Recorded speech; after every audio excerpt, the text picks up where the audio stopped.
Honorable Rector of Universitas Sultan Ageng Tirtayasa, Professor Dr. Insinyur Haji Fatah Sulaiman, SDMT, Honorable Vice Rector of Universitas Sultan Ageng Tirtayasa, Vice Rector 1, Dr. Rusmana ER MP, Vice Rector 2, Professor Dr. ER Asabrit 1 STMT IPU, Vice Rector 3, Dr. Agus Shafari MSc, Vice Rector 4, Professor Alfirano STMT PhD, Honorable Deans of Faculties of Universitas Sultan Ageng Tirtayasa, Honorable Director of Postgraduate School, Professor Dr. Haji Ana Aspianto, SHSSI, MH, Honorable Head of LPPM, Professor Dr. Mutia SEMP,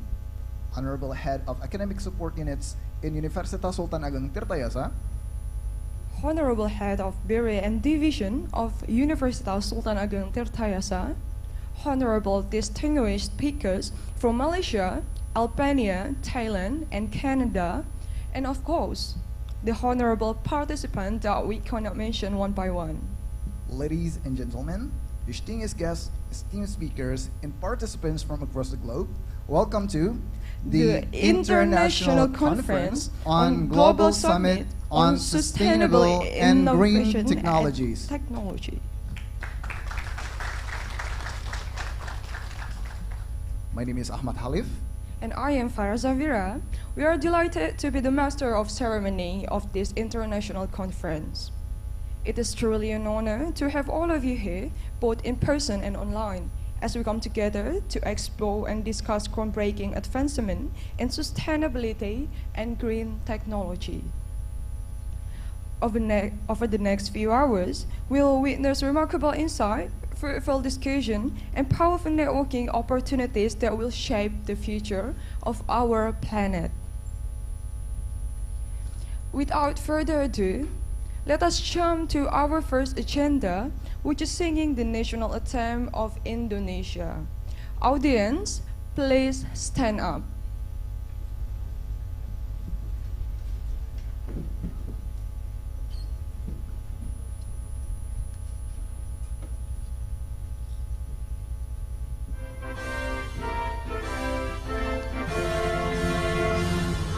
Indonesia tanah airku, tanah tumpah darahku.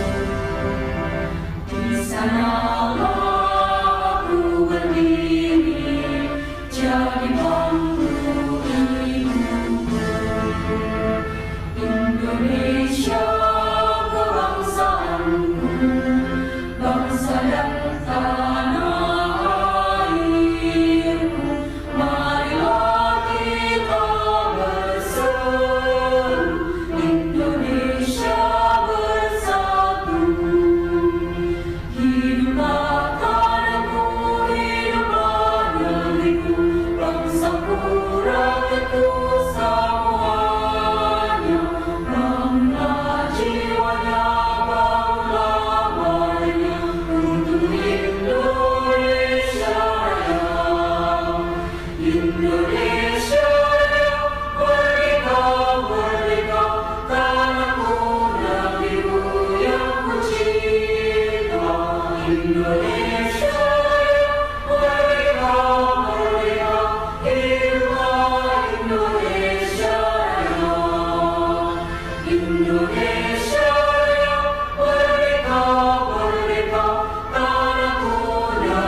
Audience, please be seated.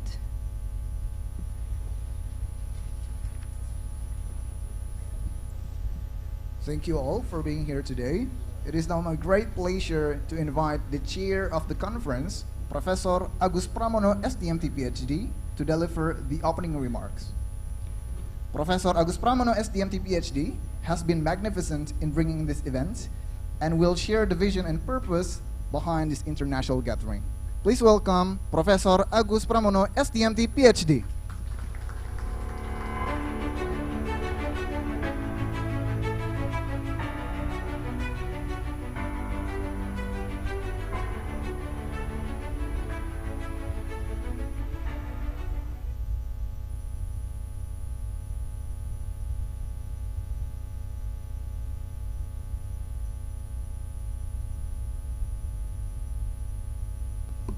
Good morning and welcome to the Global Summit on Sustainability, Innovation and Green Technology, or GSCGRED 2024.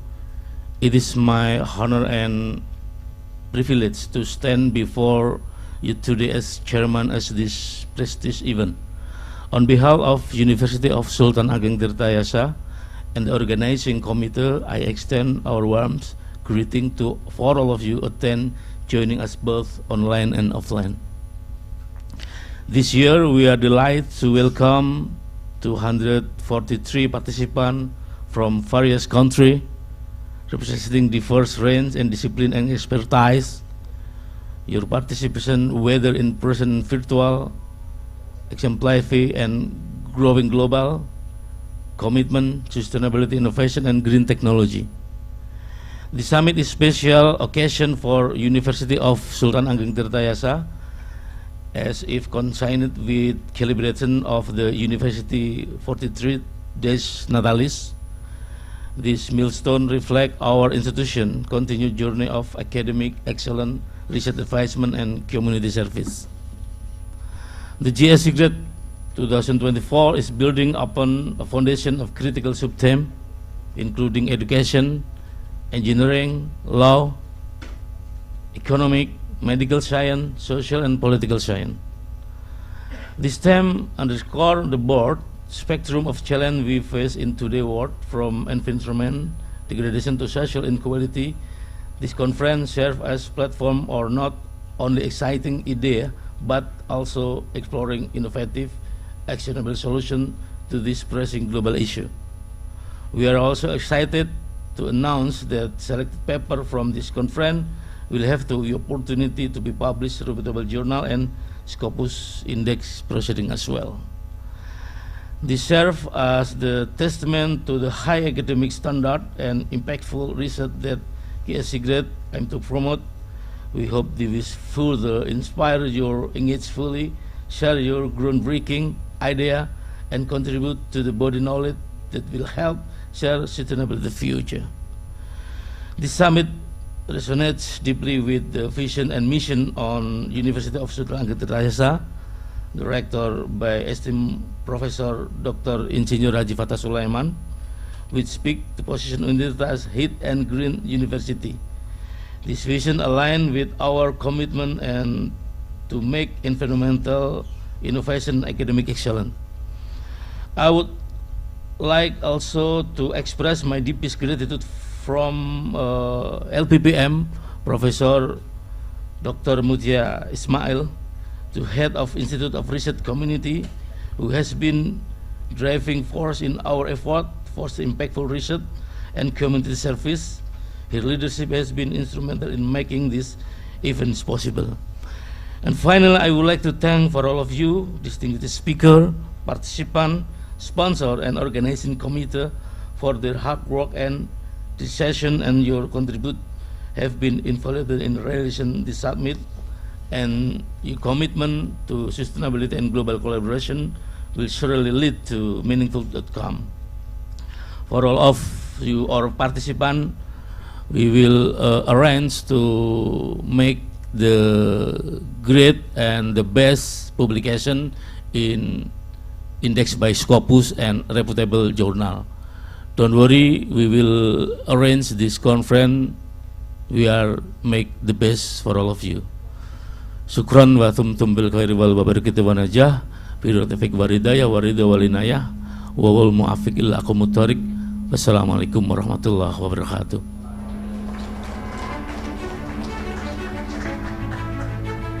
Thank you, Professor Agus Pramono, STMT, PhD, for those inspiring words and for setting the tone for this year's conference. Your leadership has been pivotal in making this event possible.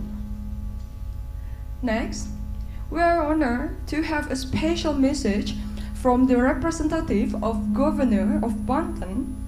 The Governor has been a key supporter of initiatives surrounding sustainability and innovation. Please join me in welcoming Dr. Haji M. Yusuf as SOS MSI to share his remarks.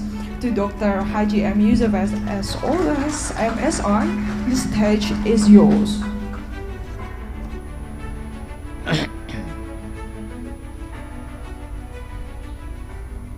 Assalamualaikum warahmatullahi wabarakatuh. Yang terhormat Rektor Universitas Sultan Ageng Tirtayasa, Profesor Dr. Insinyur Haji Fatah Sulaiman, STMT.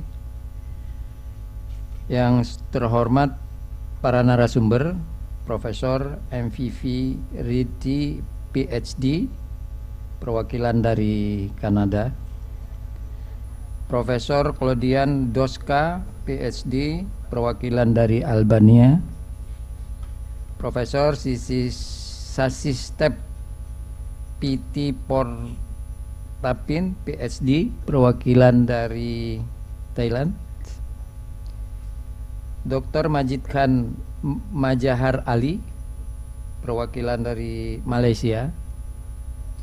Dr. Siti Rahila binti Rahmat, perwakilan dari Malaysia. Baik yang hadir di sini maupun secara online, serta para dosen, para mahasiswa, para peneliti, para pelaku usaha, serta seluruh hadirin yang berbahagia, khususnya para panitia, ketua panitia, serta seluruh peserta yang hadir. Pertama-tama marilah kita panjatkan puji syukur kehadirat Allah Subhanahu wa taala atas berkat rahmatnya dan karunia-Nya sehingga kita dapat berkumpul pada hari yang baik ini. Saya selaku asisten pembangunan, perekonomian dan pengadaan Setda Provinsi Banten mewakili Bapak Gubernur yang saat ini tidak bisa hadir beliau karena ada sesuatu acara lain, dan saya merasa sangat terhormat dan bangga dapat hadir di tengah-tengah para insan cerdas dan inovatif ini di acara Global Summit on Sustainable Innovation and Green Technologies tahun 2024. Kehadiran Bapak Ibu sekalian menunjukkan kepedulian yang tinggi terhadap masa depan bumi kita. Banten, provinsi yang kaya potensi, dengan segala kekayaan alam dan sumber daya manusianya, memiliki potensi besar untuk menjadi pusat pertumbuhan ekonomi yang berkelanjutan di Indonesia. Data BPS Banten menunjukkan bahwa triwulan 1 2024 perekonomian Banten berdasarkan besaran produk domestik bruto atas dasar harga berlaku triwulan 1 2024 mencapai 211,73 triliun, dan atas dasar harga konstan 2010 sebesar 130,45 triliun. Ekonomi Banten triwulan 1 2024 terhadap triwulan 1 2023 mengalami pertumbuhan sebesar 4,51% year on year. Dari sisi produksi, lapangan usaha, administrasi pemerintahan, pertahanan, dan jaminan sosial wajib mencatat pertumbuhan tertinggi yaitu sebesar 20,63%.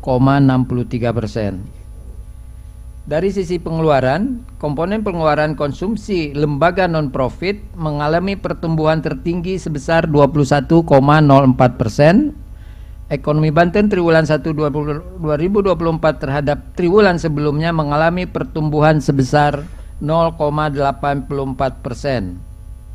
Dari sisi produksi, pertumbuhan tertinggi dicapai oleh lapangan usaha, administrasi pemerintahan, pertahanan, dan jaminan sosial wajib sebesar 7,96%. Sementara itu, dari sisi pengeluaran, pertumbuhan tertinggi dimiliki komponen total net ekspor sebesar 29,79%.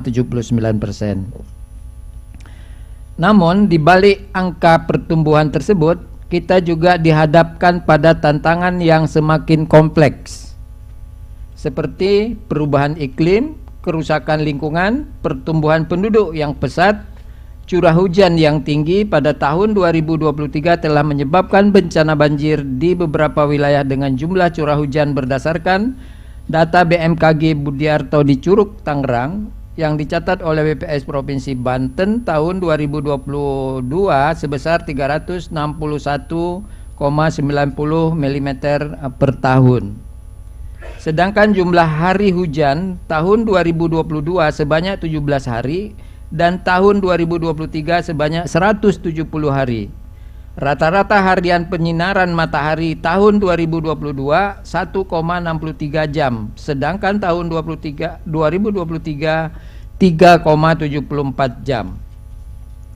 Hal ini menunjukkan bahwa kita perlu siap dalam menghadapi dampak perubahan iklim yang semakin ekstrim. Isu lainnya di bidang lingkungan yang telah diinventarisir dalam dokumen rencana pembangunan jangka panjang daerah tahun 2025 sampai 2045 yang harus kita selesaikan ke depan adalah alih fungsi lahan. Ini terjadi perubahan fungsi lahan yang signifikan terutama untuk kepentingan pembangunan. Kemudian pengelolaan hutan rakyat, belum optimalnya pengelolaan hutan rakyat mengakibatkan degradasi lingkungan. Kemudian masih banyaknya masyarakat yang belum memiliki akses sanitasi yang layak.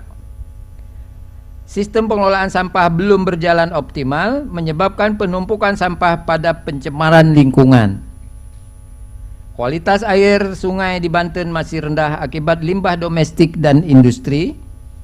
Kemudian Banten memiliki resiko bencana alam yang tertinggi, terutama bencana hidrometeorologi. Kemudian peningkatan emisi gas rumah kaca mengancam keberlanjutan lingkungan. Kemudian diperlukan inovasi dan teknologi hijau sebagai solusi untuk menyelesaikan permasalahan tersebut. Selain itu, ada tantangan global dan solusi yang harus berkelanjutan. Permasalahan lingkungan bukanlah masalah lokal semata, melainkan tantangan global yang membutuhkan solusi kolektif. Pertumbuhan populasi dunia yang terus meningkat berdampak pada peningkatan permintaan akan pangan, energi, dan sumber daya alam lainnya. Hal ini memicu eksploitasi sumber daya alam yang tidak terkendali dan kerusakan lingkungan. Namun, di tengah tantangan tersebut, kita juga melihat munculnya berbagai inovasi teknologi hijau yang menawarkan solusi yang lebih berkelanjutan. Di Banten sendiri telah banyak upaya yang dilakukan untuk menerapkan teknologi hijau dalam berbagai sektor seperti pertanian, industri manufaktur, dan energi. Misalnya inovasi teknologi hijau yang telah berhasil diterapkan di Banten, misalnya penggunaan energi surya. Energi surya digunakan di beberapa tempat di Banten berdasarkan data yang dimiliki oleh Dinas Energi dan Sumber Daya Mineral. Ada PLTS atap di perusahaan-perusahaan saat ini ada sekitar 98 perusahaan yang telah terpasang dengan jumlah daya 27.937 kapasitas panel surya.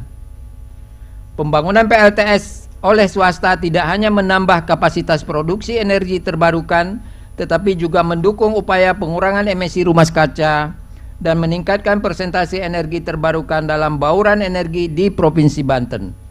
Ini selaras dengan tujuan program peningkatan bauran energi terbarukan yang sekarang sedang kita laksanakan.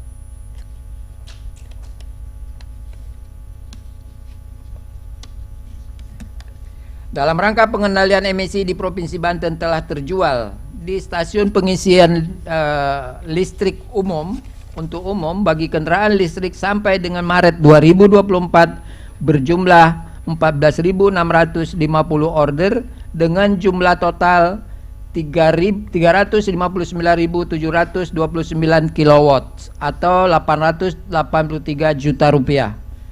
Pembangunan PLTS swasta yang terus kita lakukan atau galakkan harus mencapai pembangunan berkelanjutan diperlukan kolaborasi pelaku universitas sebagai pusat ilmu pengetahuan memiliki peran penting dalam menghasilkan inovasi-inovasi baru yang dapat mengatasi permasalahan lingkungan. Sementara itu pelaku usaha memiliki peran dalam mengimplementasikan inovasi tersebut dalam skala yang lebih luas. Pemerintah Provinsi Banten berlingkup generasi muda memiliki peran yang melalui pengelolaan lingkungan hidup menjadi landasan hukum bagi upaya pelestarian lingkungan di Indonesia. Undang-undang ini mengatur berbagai aspek pengelolaan lingkungan mulai dari pencemaran hingga perubahan iklim. Selain itu, Indonesia telah berkomitmen untuk mencapai Sustainable Development Goal atau tujuan pembangunan berkelanjutan yang merupakan agenda global yang bertujuan untuk mengakhiri kemiskinan, memerangi ketidaksetaraan dan mengatasi perubahan iklim sekaligus memastikan bahwa tidak ada seorang pun yang tertinggal. Saya mengajak seluruh hadirin untuk bersama-sama berperan aktif dalam mewujudkan pembangunan berkelanjutan di Provinsi Banten dan Indonesia. Mari kita jadikan komitmen ini kita terhadap lingkungan sebagai sebuah gerakan yang masif dan berkelanjutan. Pembangunan berkelanjutan merupakan investasi jangka panjang yang akan memberikan manfaat bagi generasi sekarang dan generasi mendatang. Dengan kolaborasi yang kuat dan inovasi yang terus-menerus, kita dapat mengatasi berbagai tantangan lingkungan dan menciptakan masa depan yang lebih mulia. Terima kasih atas perhatiannya.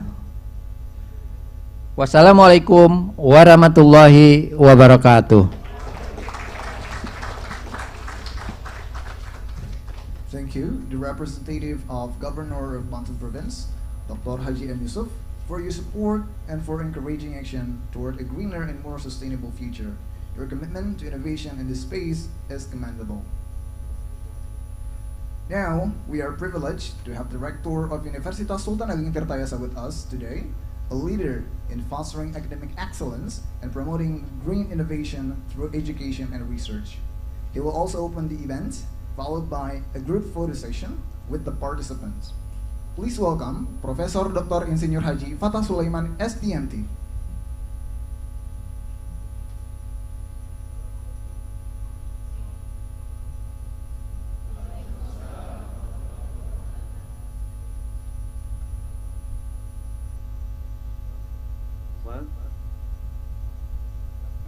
Distinguished guests, Associate Professor Masitep Titipong Tapri PhD from Kasetsart University, Thailand, Dr. Siti Raifa binti Rahmat from University Science Malaysia, Professor MVP Reddy PhD from Novio Monde Graphic, Canada, Dr. Majid Khan Majahar Ali from University Science Malaysia, Associate Professor Claudian Tosca PhD from Polytechnic University of Tirana, Albania, Dr. H.M. Yusuf, Representative of Governor Provinsi Banten, ladies and gentlemen, distinguished guests, esteemed colleagues, and dear students, good morning and warm welcome to this international conference, GS Secrets 2024, focused on Global Summit on Sustainable Innovation and Green Technologies. First of all, I would like to apologize for my online presence on this event. However, it is a great opportunity to welcome the international conference participants today as we gather to explore and learn the future of sustainability and the transformative role that innovation and technology play in shaping a better world.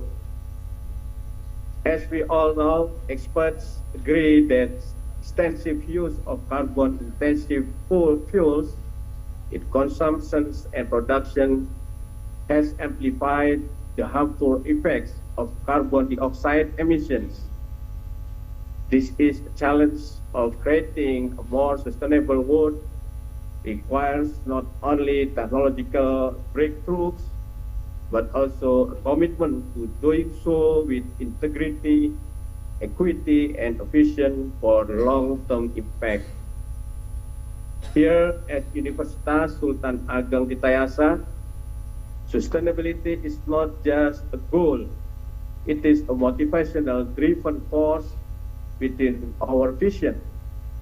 We are committed to being a healthy, integrated, smart, and great campus, which means we are not only concerned with academic excellence, but also with fostering a healthy environment, integrating modern solutions, and applying smart, sustainable technology to benefit our community and beyond. And in this great opportunity, let us embrace the opportunity to learn from one another, share our experience, and explore innovative ideas that will shape the future of sustainable innovation and green technologies. Together, we can push the boundaries of what is possible by promoting sustainable innovation and green technology for a better life for us and our next generation. I look forward to the insight, collaboration, and innovation that will emerge as we work together to make our world a better place through this international conference, GS SIGGRADE 2024. Thank you very much warahmatullahi wabarakatuh. Waalaikumsalam warahmatullahi wabarakatuh. Thank you, Rector Professor Dr. Insinyur Haji Fatah Sulaiman STMT, for your thoughtful remarks and continued support of sustainable innovation through academic leadership. Now, we have group photo session. To all the committee, please guide for the group photo session. Can we have a photo session?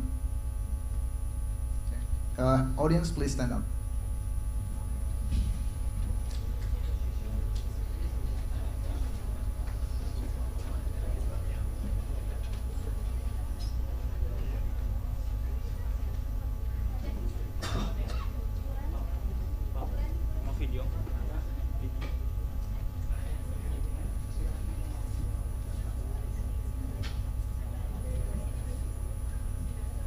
Okay, so we have 3, 2, 1, cheese.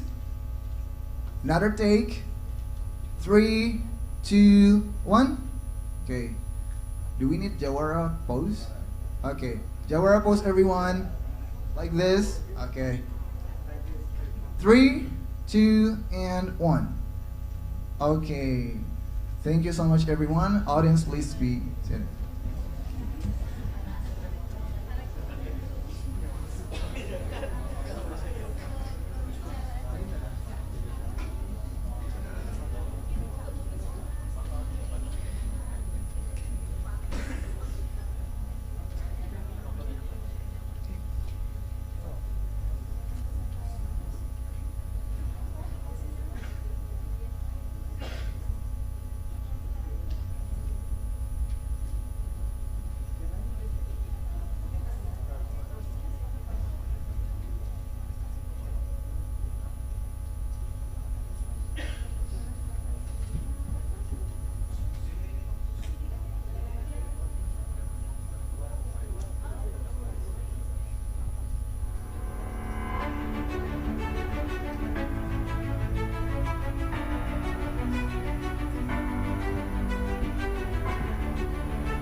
Thank you for our distinguished guests on computer. Please be seated. Eventually, we would like to invite the head of the Institute for Research and Community Service, or LPPM, Professor Dr. Mutia, SEMP, to offer her keynote speech. Professor Dr. Mutia, SEMP, has been a major advocate for research-driven solutions for sustainability. Please welcome Professor Dr. Mutia, SEMP.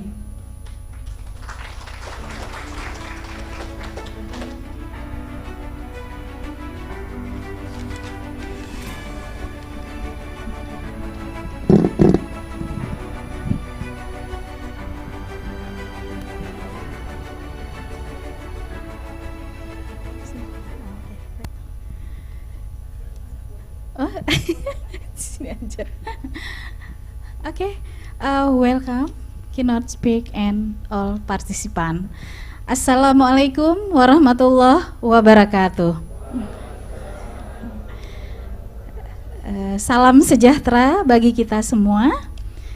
It is about a privilege and an honor to extend my warmth greeting to everyone attending the Global Summit on Sustainable Innovation and Green Technologies, GS-SIGRET 2024.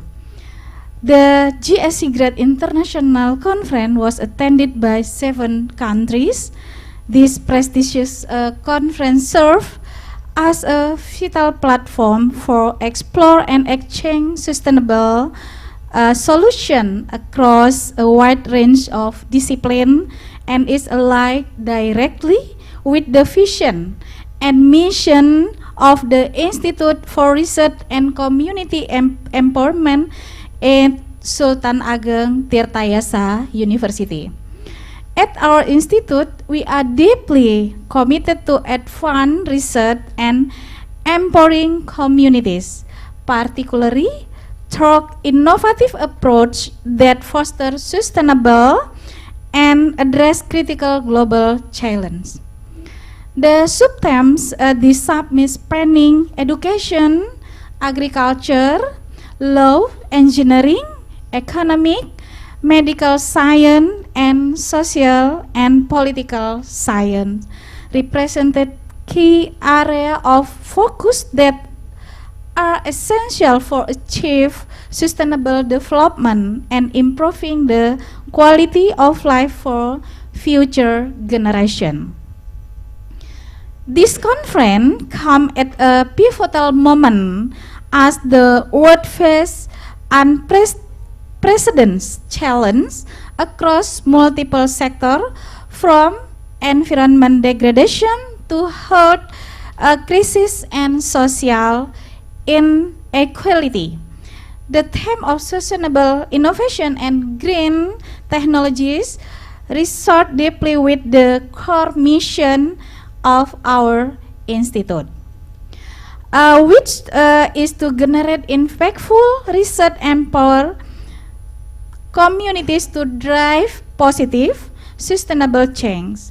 We firmly believe that through collaboration and knowledge sharing, we can collectively contribute to building a more sustainable and resilient world. The Institute for Research and Community Empowerment at Sultan Ageng Tirtayasa University highly appreciate the effort behind this summit. This gathering of experts, academic, and practitioners provide a unique and invaluable opportunity to change ideas, share best practice, and explore innovative solutions to the complex challenges we face globally. We are committed to supporting initiatives that integrate sustainable in all aspects of society, and we view this summit as a significant step toward realizing that vision. The knowledge and insight gained from this conference will not only enrich academic research but also empower communities to implement sustainable solutions that improve livelihoods, promote environmental stewardship, and ensure equitable access to resources. On behalf of the Institute for Research and Community Empowerment at Sultan Ageng Tirtayasa University, I would like to extend my sincere gratitude to the organizer, speaker, and participant for your dedication to advance sustainable development through innovation and research. We are proud to be a part of this global movement and look forward to the meaningful collaboration and outcome that will emerge from this summit. In closing, I encourage all participants to fully engage in discussion, share your expertise, and collaborate and solution that will be not only our local communities but also the global community. Welcome to join event GS Sigret International Conference 2024 and enjoy. Assalamualaikum warahmatullahi wabarakatuh. Thank you. Thank you, Professor Dr. Mutia STMP, for those encouraging words and for emphasizing the importance of research in driving sustainable solutions. And now, to take a short break from all the formalities, we have prepared a special entertainment segment. Please sit back, relax, and enjoy the performance by Sanggar Wanda Banten, who will delight us with the Ringkang Jawari traditional dance to showcase the richness of our diverse cultures. Please enjoy Ringkang Jawari traditional dance.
Thank you for Sanggar Wanda Banten for an incredible traditional dance, Ringkang Jawari.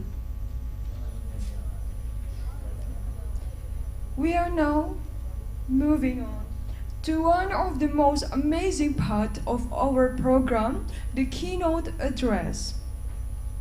We are pleased to introduce our distinguished guests from Thailand, Malaysia, Albania, and Canada. The speakers are leading experts in the field of sustainable innovation and have been at the forefront of transformative technologies for the environment. Please join me in welcoming the speakers to this conference, Professor Already PhD from Malaysia, Associate Professor Kodian Darska, PhD from Albania, Associate Professor Sasitap Pitipontapin, PhD from Thailand, and Dr. Majid Khan from Malaysia. Give the greatest applause for our distinguished guests, please.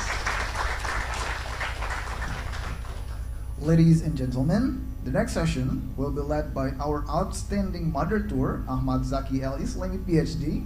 He is in charge of the head of Center for External, Internal, Grant Management, and Scientific Publications.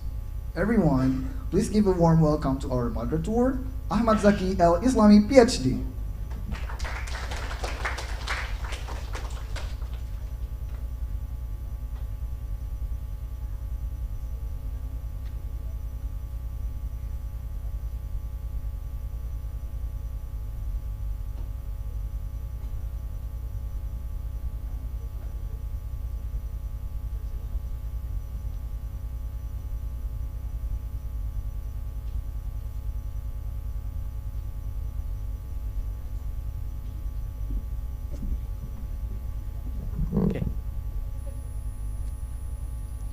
Okay, thank you very much. Assalamualaikum warahmatullahi wabarakatuh. Yeah, good morning and thank you for your attending in this conference. I am Ahmad Zaki Islami, moderator in the first session. In this first session, we have three speakers. The first one is from Kasetsart University, Thailand. Maybe Dr. Peter would like to send the new file to the operator. Is it okay? Maybe Achan can send it to the operator. Can help us. Dr. Epa or send the file to the operator.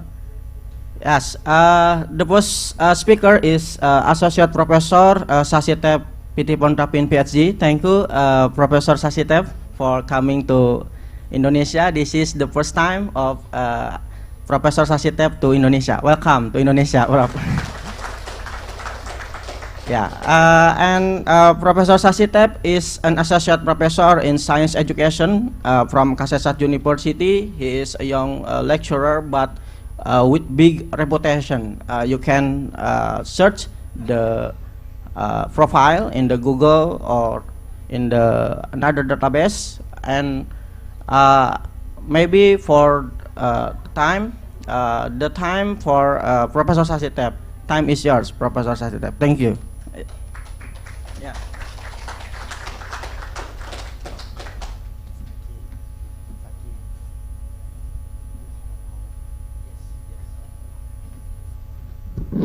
Okay, good morning everyone. Morning. สวัสดีครับ สวัสดีครับ is okay. สวัสดีครับ is mean good morning for everyone.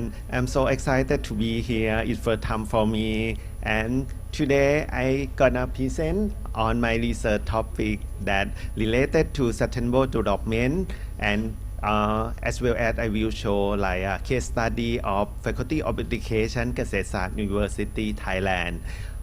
As you see that I come from Thailand. Kasetsart University located in Bangkok. Bangkok is its center part of Thailand, and my university focus on green technology as well as try to develop the sustainable development in many courses in not only but in bachelor degree but master degree and doctoral degree as well.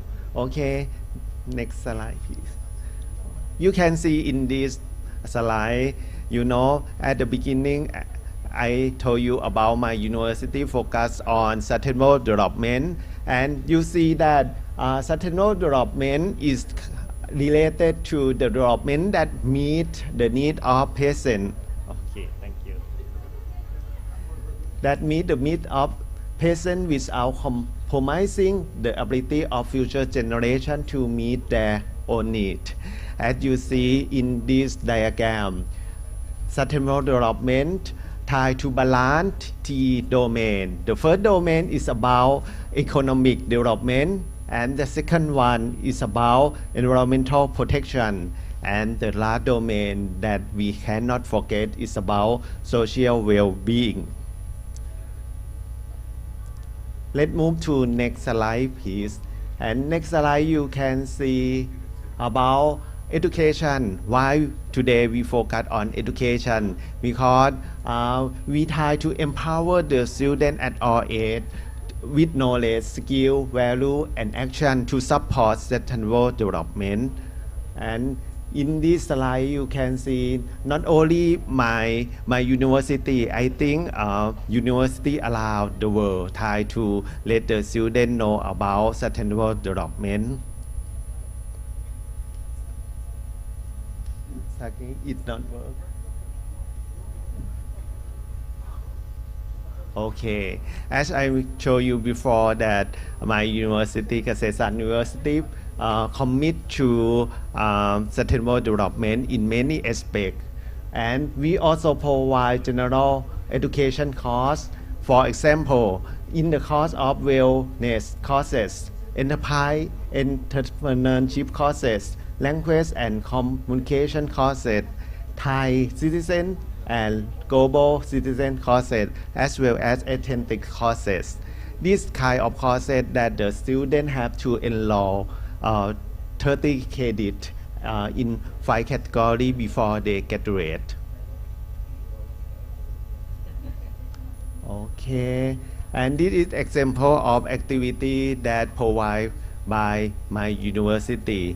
You can see in this slide the students work together with the farmer to create some innovation and try to let the local people to be the part of creating innovation as well. Yeah, this is example in the part of sufficient economy for living.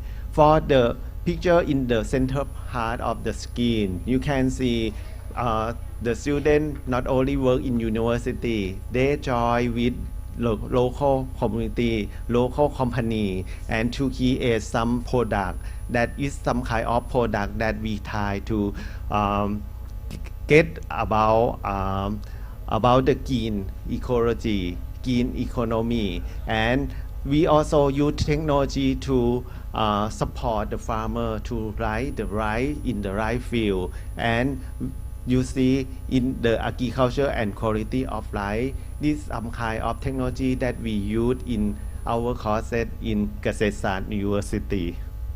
Okay, and this is about the example of Faculty of Education that I have been working for. We focus on outdoor STEM education. As you know that STEM education is really important nowadays because in Thai government try to link about science, technology, engineering and mathematics at all level of the learner.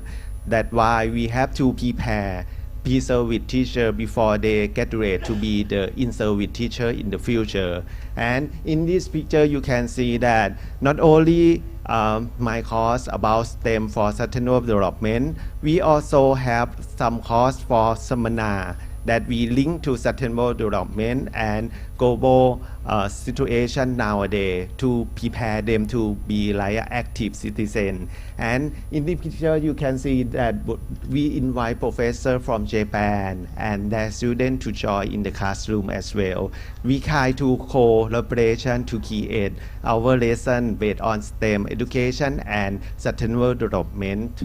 And next next slide, you can see about why we have to focus on STEM education for sustainable development. You know, the lesson is about we have to let the student to know about the knowledge, basic idea, basic skill that can living in this area. Yeah, not only in Thailand, but can live nowadays in this situation, and for achievement about the SDG. And we prepare our citizen as well to be active citizen. And we also prepare the workforce for the future, for sustainable economy. As well as we try to let the student to create new technology and innovation that lead to sustainable development. And my student can help to create the solution to serve the global challenge and to improve the quality of life for all.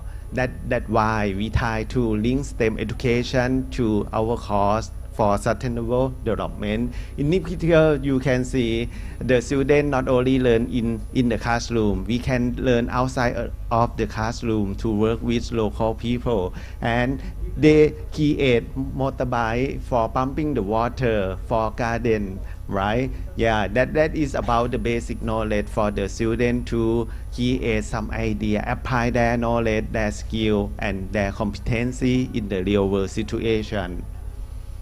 The key aspect that I always use for outdoor STEM education, you can see our outdoor education is not only single subject area. We try to use integrated curriculum, not only science. We try to link technology, engineering, and mathematics at the same time. Not only in the course subject, but elective subject as well. Maybe we can apply it in student club or extracurricular activity. The students have chance to do more hand-on activity. Not only listen the lecturer talking about and jot down what they learn from the screen. Yeah, but they have to work collaboratively with their friends and try to go outside of the classroom to ask the pain point of the people, and then come back to the classroom to create innovation or create some solution.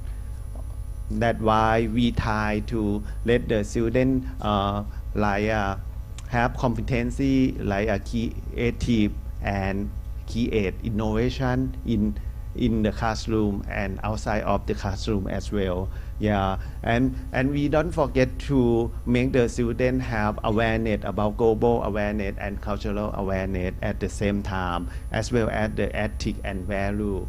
Yeah, that is the key idea that we try to let the student know about outdoor STEM for sustainable development, and how we can apply STEM align with SDG. As I told you before, we can use SDG as the framework, yeah, for design and implement STEM curricular project or activity. Yeah, that is about the basic idea that the teacher have to think about. Yeah, right now we have to serve about SDG in our course. Maybe we have to think about the goal that related to our course or our activity as well. Yeah, and we also can collaborate with people. Yeah, not only in university, in school, but outside of the classroom, we can ask them to join in our course as well. Yeah, and the last thing that we give you idea is about provide teacher training or resources for them. Yeah, to have basic knowledge and skill to design their own lesson. Yeah, that try to integrate SDG into that STEM lesson. Based on my experience, it's really difficult for the new teacher at the beginning, you know, because STEM education not like a single subject area, but they have to try to link many subject area at the same time. They have to solve real life situation, try to link authentic context to the classroom as well. Yeah. Why the teacher is important? Because The teacher is the key agent to deliver education, respond to the needs of the SDG. In this picture, you can see in Thailand nowadays we try to promote every school in Thailand to apply STEM education. At the same time, we also link to SDG as well. And I myself, as the university teacher in Thailand, I try to let the school in Thailand, many schools, since from kindergarten to university level, try to apply sustainable development and STEM education.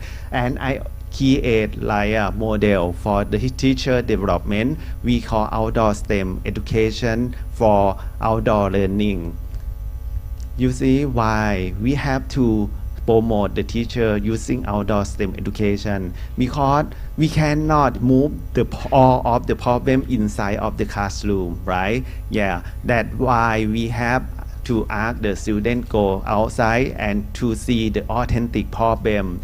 And outdoor STEM education is about the teaching method that combines science, technology, engineering, and mathematics together. At the same time, the student and the teacher have interaction with environment, try to solve the problem, try to create innovation, that can promote student ability. This is about the first characteristic of outdoor STEM education. We integrate not only STEM, but we can link to other subject area. You see, in this PowerPoint, you can see leaf page from lotus leaf, and it can link to science, mathematics, technology, and engineering. At the same time, home economic teacher can apply this kind of knowledge to apply in their courses as well. And we also cooperate with engineering design process to require the student to design, build, and set their solution and test their solution. And if it's not work, they can redesign again and again until they reach the criteria, reach their needs that relate to a real world situation. For the next characteristic, outdoor STEM education can connect students to their community, and they can have interaction between student and teacher, student and local people at the same time. For the next characteristic of outdoor STEM, you can see they can work in group and collaboratively, like partnership, STEM partnership, not only working with the teacher and local people. Sometimes they working with the owner of the company, and service learning at the same time. Is this characteristic mirror the real world STEM project that often require teamwork in the real situation. The important aspect that we cannot mention more is about authentic assessment. Do you know authentic assessment is very good aspect for teaching and learning, because authentic assessment let the student to know what is work for their solution. If it's not work, they can change or redesign or modify their own innovation. It's some kind of the aspect of creative problem solving nowadays. Okay, and the next one is about the example of outdoor STEM activity that I always use to promote students thinking about how to create innovation that serve for sustainable development. This is about the pattern power water pump for gardening. It's very good for the gardener, in the summertime. We use a lot of energy to water the plant, but if we create some kind of this, it help save energy. And in the summertime, at the same time, it's very hot. The student create solar house. They can try to link many subject area to build about this prototype. And right now the student idea can and up level, you know, the company can get this idea to build the real one in the future. Yeah, and we also try to use technology, for example, use microbit in the garden to prepare our students to link with computational thinking. Yeah, at the same time, they can link with the context of garden with STEM and sustainable development. Okay, this is about the gas timber. Yeah, students can create gas timber based on the need of the elderly. Elderly people would like to cut the gas but don't have strong muscle, so they have to create the right one that is not too heavy for the older people. Yeah, to cut the gas outside of their house. Yeah, banana solar oven. In the northern part of Thailand, we have hot spring. Yeah, and many people like to go there and boil egg with hot spring. And the problem is about many egg fall down on the bottom of the hot spring water. Yeah, they can create about the utensil or device to use to pick the egg at the bottom of the hot spring water. Yeah, come out easily. Okay, this is example of how can promote the teacher to know about outdoor STEM for sustainable development. We try to set some training program. Yeah, at the beginning, as I told you before, I said about the model of professional development, and then I try to use with Thai people and separate to many parts of Thailand, and then we try to find the partnership with another country. For example, in Philippines, we apply about this idea outdoor STEM for sustainable development. Yeah, to Filipino teacher, and then they got many idea about how to link STEM subject for sustainable development. And this is about the picture that we would like to show you. The teacher work together, yeah, to link STEM education to promote student understanding about the STEM and sustainable development by learning by doing outside of the classroom. And we also apply outdoor STEM not only in Asian country. We apply this PD program in Australia as well. This is the picture of the teacher try to use STEM to solve the problem. In Australia, you know, summertime is so hot and it's hot like in Thailand or in Indonesia, but sometimes we go out of the house and no one can help them to water the plant at their house, so they try to create water dumping system to solve this problem. Okay, the PD model that I would like to share to you that I generate in my context in Thailand composed of 3 phases. The first phase is about preparation activity. They have to know about the basic knowledge of STEM first, about the sustainable development, about STEM literacy, about learning outside of the classroom at the beginning. And then we try to let them have direct experience to go outside of the classroom, to set one-day workshop for them, and to act like the student. And in one-day workshop, we provide many outdoor activities. For example, mango picker, try to get the mango out down from the mango tree with plastic bottle, something like that. And the last part of my PD program is following up of the activity. The teacher get idea already, so they have to link to their curriculum and create their lesson plan by themselves and make like a PLC, professional learning community, try to critique about their lesson plan, and after that they apply their lesson plan to real classroom situation. This is about the example of one-day workshop outside of the classroom, yeah, in the theme of STEM in the garden. The teacher come to the garden and work together, and they get idea about the example of the activity, and after that they apply their knowledge to write the lesson plan. And we also use hybrid platform like okay, if no one cannot show up in the meeting room, they can learn online and share idea about their design lesson based on STEM education. And we have the same goal to let the student aware about sustainable development in Thailand. Yeah, this is about the publication for my project. Yeah, that I publish in international journal in Thailand, Kasetsart University journal. Yeah, in Scopus Index. If you interested, you can go to the website and you can apply.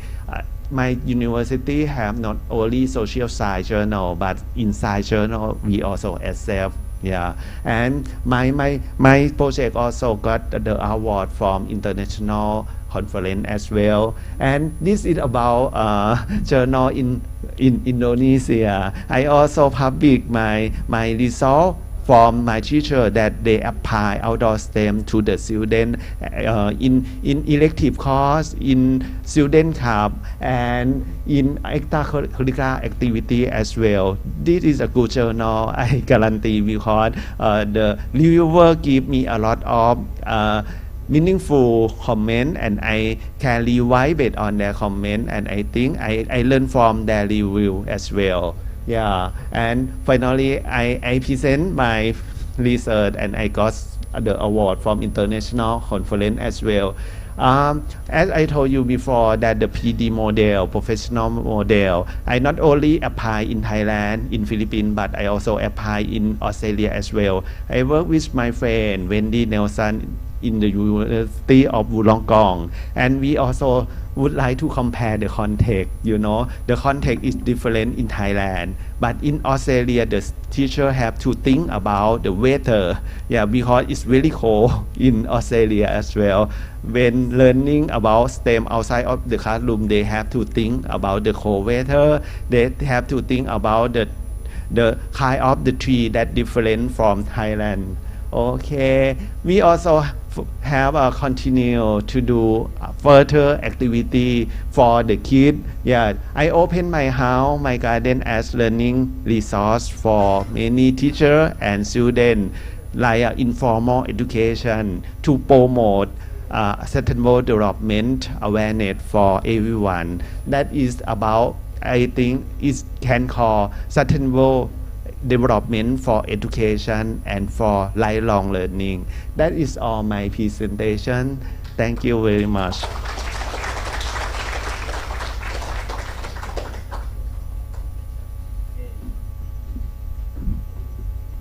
Okay, thank you so much, Dr. Peter or Achan Peter for the presentation. The next presenter, maybe the Q&A after three presenters present their presentation, Achan. Okay, the next presenter is from Zoom meeting. Any Dr. Siti Rahila binti Rahmat. Dr. Siti Rahila, can you hear me?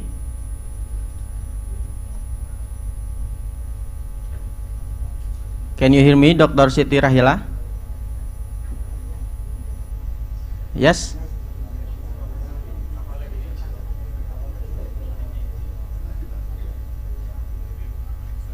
Dr. Siti Rahila, can you hear me?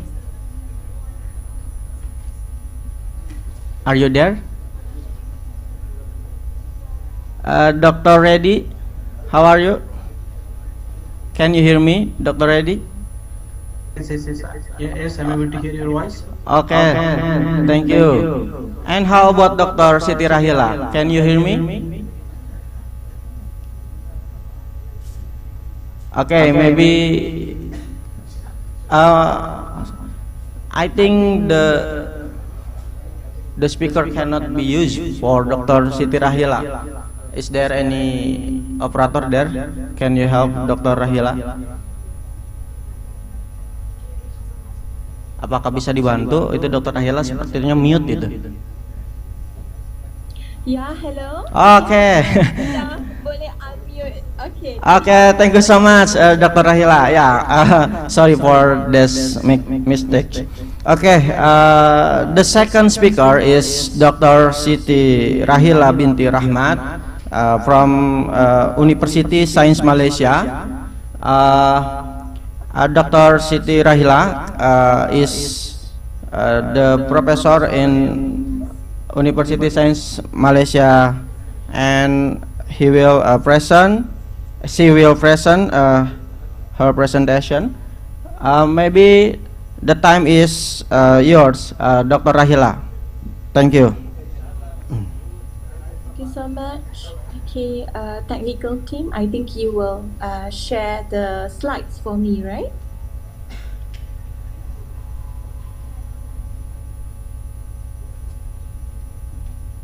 Maybe better you can share the slides. I think that will be easier for you, so that. Yes, I think Dr. Rahila, you can share by yourself from your room. Yeah. Okay, Thank you. I'm so sorry because I couldn't share the slides from here, but I already give to Dr. Yani the slides. Can operator help Dr. Rahila?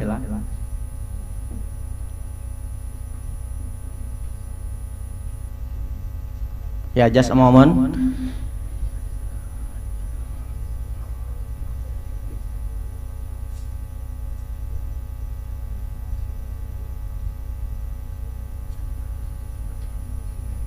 In my case, is okay. I'm able to share the slides. Okay, now the slide available can start the presentation. Thank you, Dr. Rahila. Thank you so much, Mr. Chairperson, and thank you so much, to the organizer for inviting me to be the second keynote for today. So this is my title for the presentation: Empowering Smallholders, Transforming Malaysia's Palm Oil Sustainable Value Chain. Strategic insights and key lessons from MSPO. So I believe that Indonesia and Malaysia always face similar issues with regards to our palm oil industry. Yeah, so today I would like to share with you from my own field research, how actually the challenges, with the smallholders to fulfill the Malaysian Sustainable Palm Oil Certification Scheme requirement. Okay, next. Okay, I believe in your life, at least once, you might use these products. For instance, Milo, Cadbury, chocolate dairy milk, or you're using Coca-Cola, or some of you might brush your teeth using Colgate, Oral-B, or shampoo using Pantene, as well as other brands. So do you realize that actually all of these brands, international brands such as Clinique, such as Hugo Boss, Lux, these products is actually have palm oil in its ingredients. The palm oil is coming from Malaysia as well as Indonesia. Okay, next. Okay, in this graph it shows that palm oil industry is always the highest in terms of its production in million tons as compared to other oil and seeds. If we compare to soybean oil, rapeseed oil, and sunflower oil, palm oil is so productive and efficient in terms of per hectare, per labor, and per ton basis. And this is why usually palm oil will be the first choice for most of consumers all around the world. Okay, however, next, there's always issues with regards to palm oil industry. Next slide. Where we always experience a lot of issues. For instance, ban of palm oil. Palm oil products due to land expansion, or land degradation issues, or GHG emission, GHG emission, which is coming from palm oil mill effluents, or the converted of forests, from virgin forests or secondary forests to oil palm plantations. Okay, and there's also a lot of debates on biodiversity loss, such as Sumatran tiger, orangutan, yeah, and other species. And there's also issues with regards to indigenous people, yeah, in Indonesia, in Malaysia, yeah, labor issues as well as social issues. Next.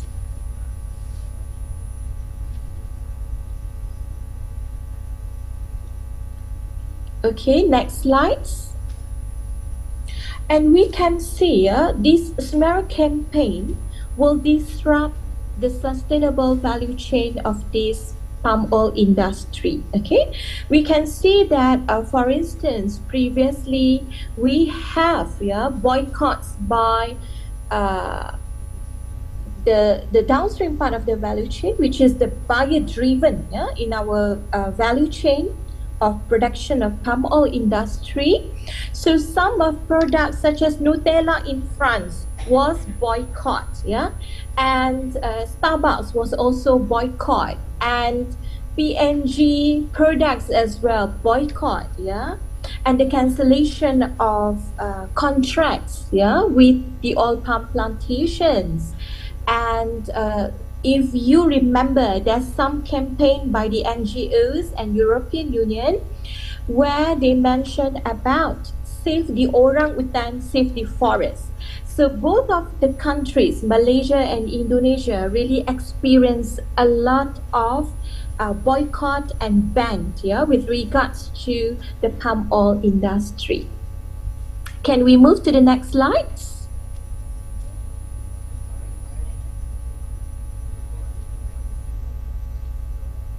Okay, is it changing? Okay, so you can see the SMERA campaign there, with regards to orangutan as well as other species, extinction of the species with regards to the virgin forest, their habitat disruption, which they claim due to the oil palm plantation. Okay, next.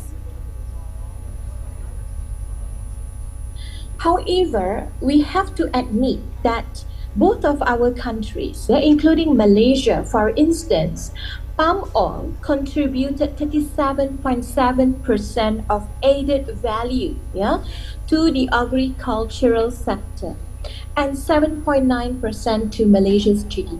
We are highly dependent on this red gold, we call as red gold for palm oil, and this non-tariff barrier, the boycott, really disrupt the supply chain of Malaysian palm oil industry. So due to these issues, what's happened is there's demand and more transparent, traceable palm oil products by the European Union. So this actually triggered Malaysian government to lay out national initiatives, which is Malaysian Sustainable Palm Oil Certification Scheme, or MSPO. So in Indonesia, you also have Indonesian Sustainable Palm Oil Certification Scheme, and we could say that actually economic growth and socio-economic of smallholders actually will disrupt due to this ban, and SMERA campaign by the European Union as well as US, So a part of they are actually protecting the oil and seeds industry, in US and Europe.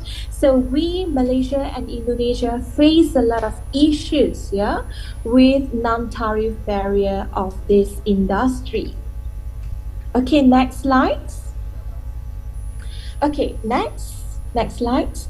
So if we look into the complexity of this industry, from the upstream, midstream, downstream part of value chain, it's really complex.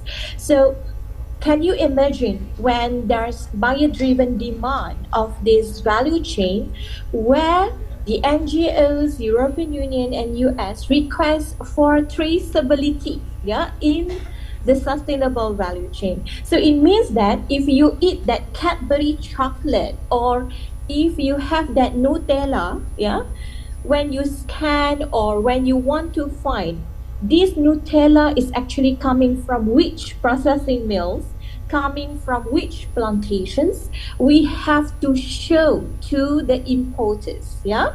So what's happened is it is really demanding, yeah, it's really demanding in terms of to fulfill the certification scheme, yeah, especially the RSPO, which is voluntarily basis, and now Malaysia, as a response to this smear campaign and boycotts by European Union and US, we come out with our Malaysian Sustainable Palm Oil Certification Scheme, where we had tried our best to make it traceable, yeah, for each of the products that contain palm oil.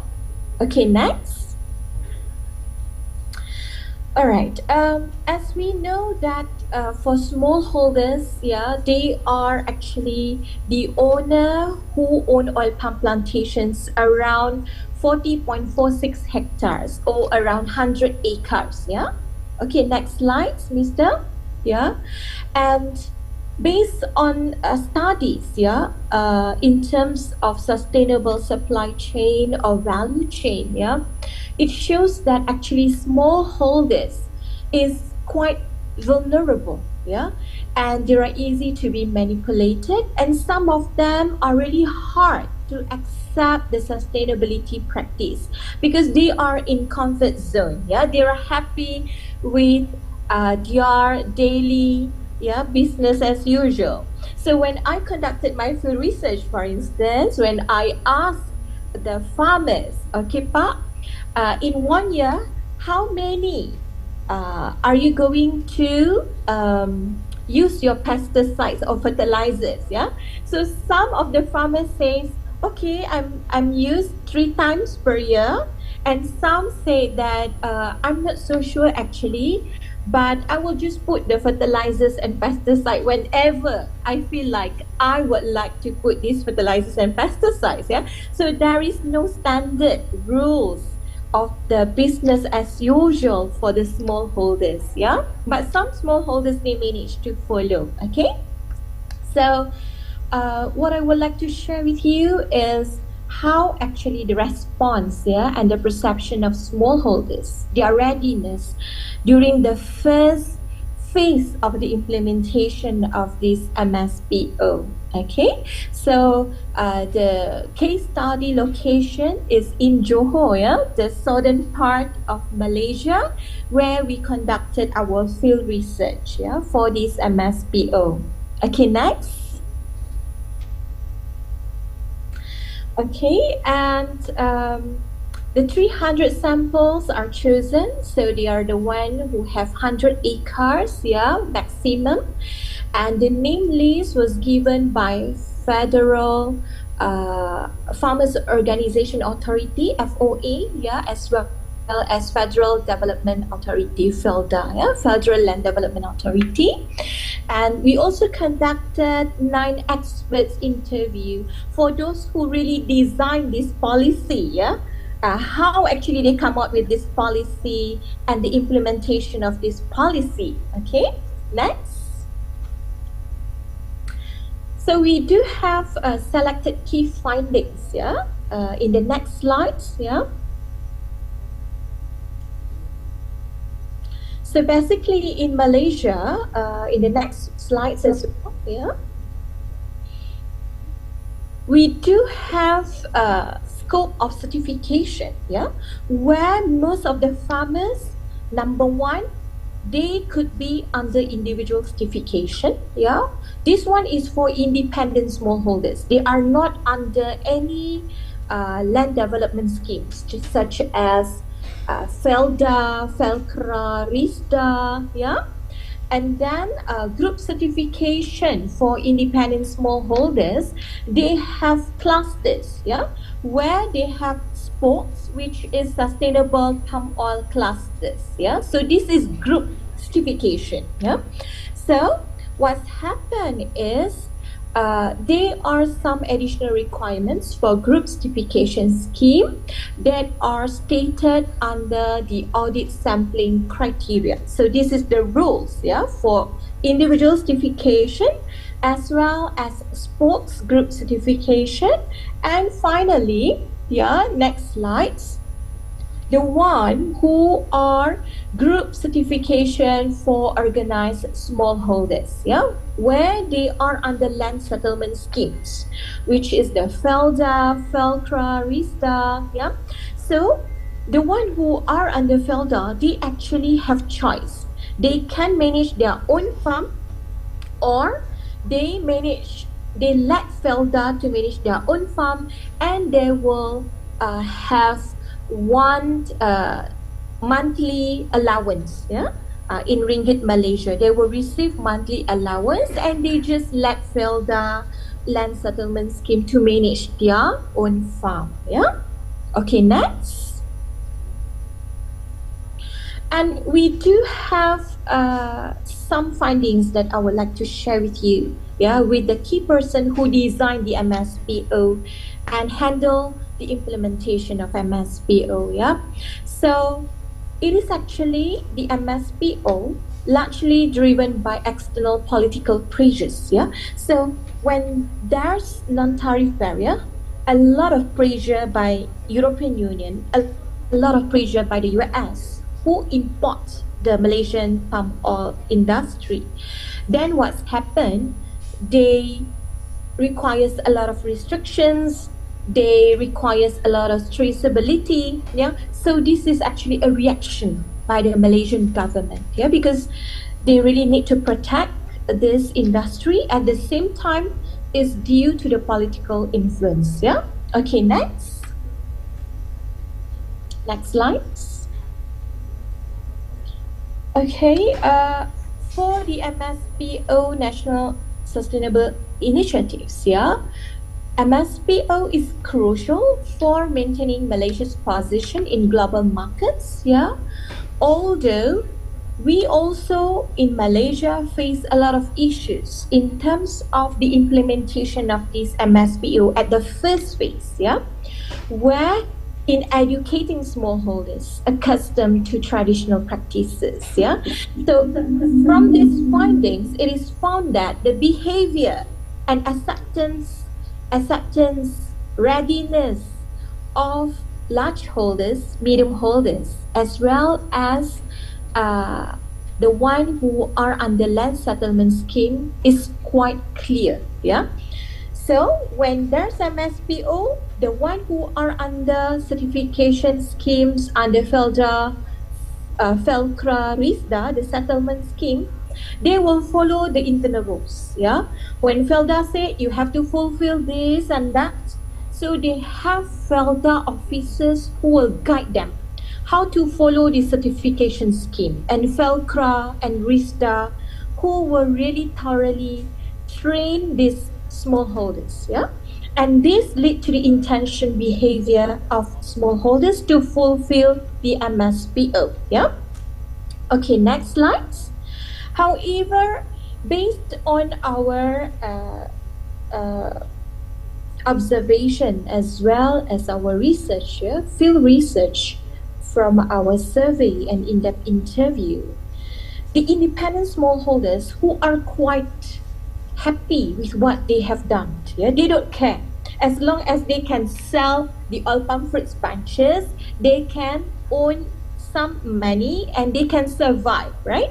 So they actually need training and education because they are independent. Some of them even don't know how actually to implement this MSPO, Malaysian Sustainable Palm Oil, yeah? And the readiness as well as their perception to follow the rules, regulation, policy is actually based on two important factors: training and education, yeah, and external rules and regulations. So once it says compulsory, then they are ready to follow the rules, yeah. Otherwise, they will choose to get to business as usual, yeah, where they would like to be continuously happy with the way they implement and practice how to put the fertilizers, pesticides, plantation, land clearing, and so on. Yeah. So these two factors in any certification scheme for sustainable production, yeah, is really important, especially with regards to the smallholders plantation. Yeah, willingness to adopt and adapt. Okay. Next slide.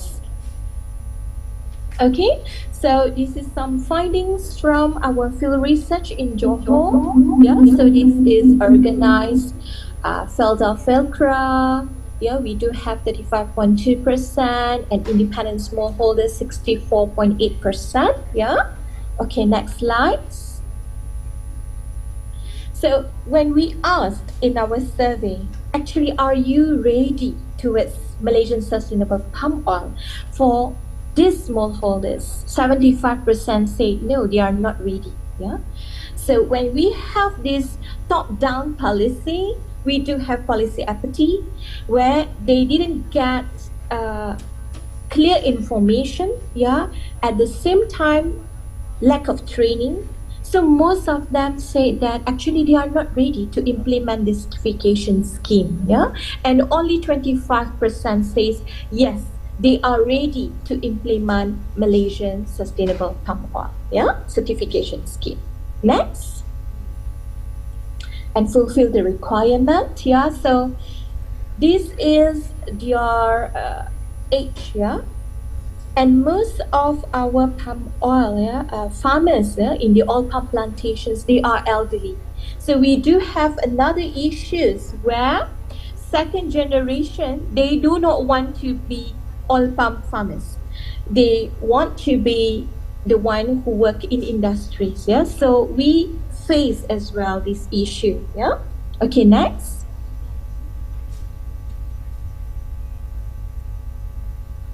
Next slide.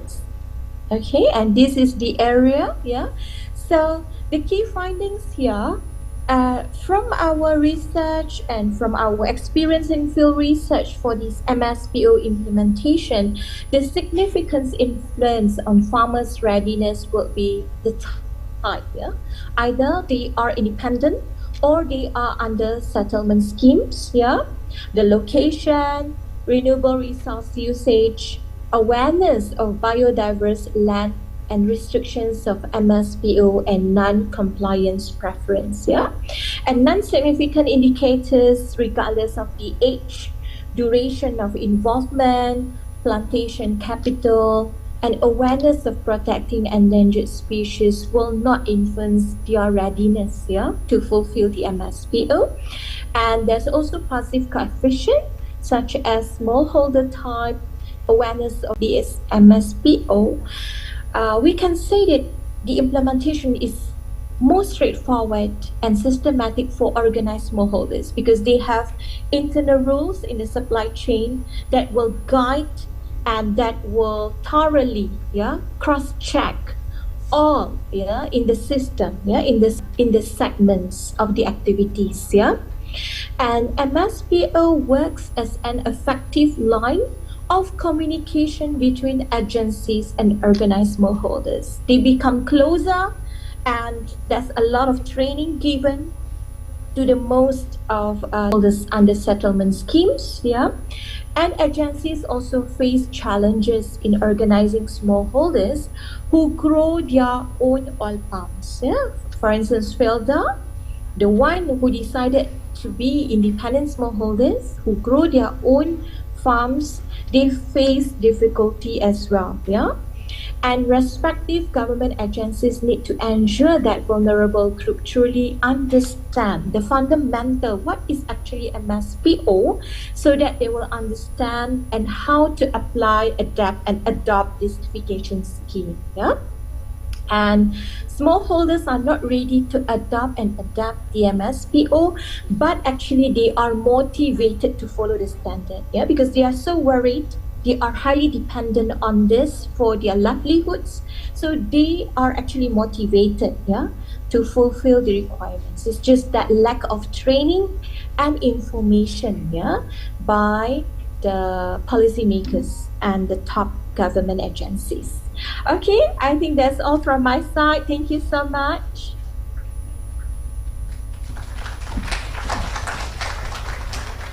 Yeah, thank you so much, Dr. Rahila, for your great presentation for today.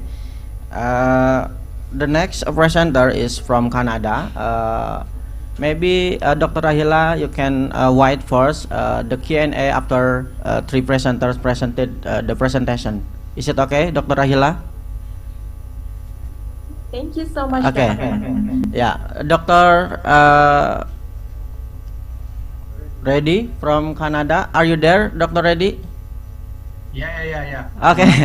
Thank you so much, Dr. Reddy. Yeah, Dr. Reddy is the professor from Canada. He will present about advanced material towards sustainable development. Please, Dr.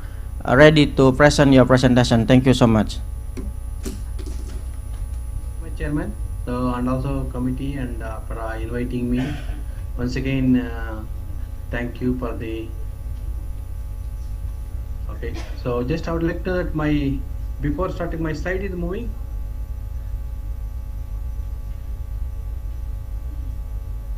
Yes. Okay, assuming my slide is moving. Okay, once again, thank you for the organizer, including Agus and also Professor Ahmed and all the conference organizers.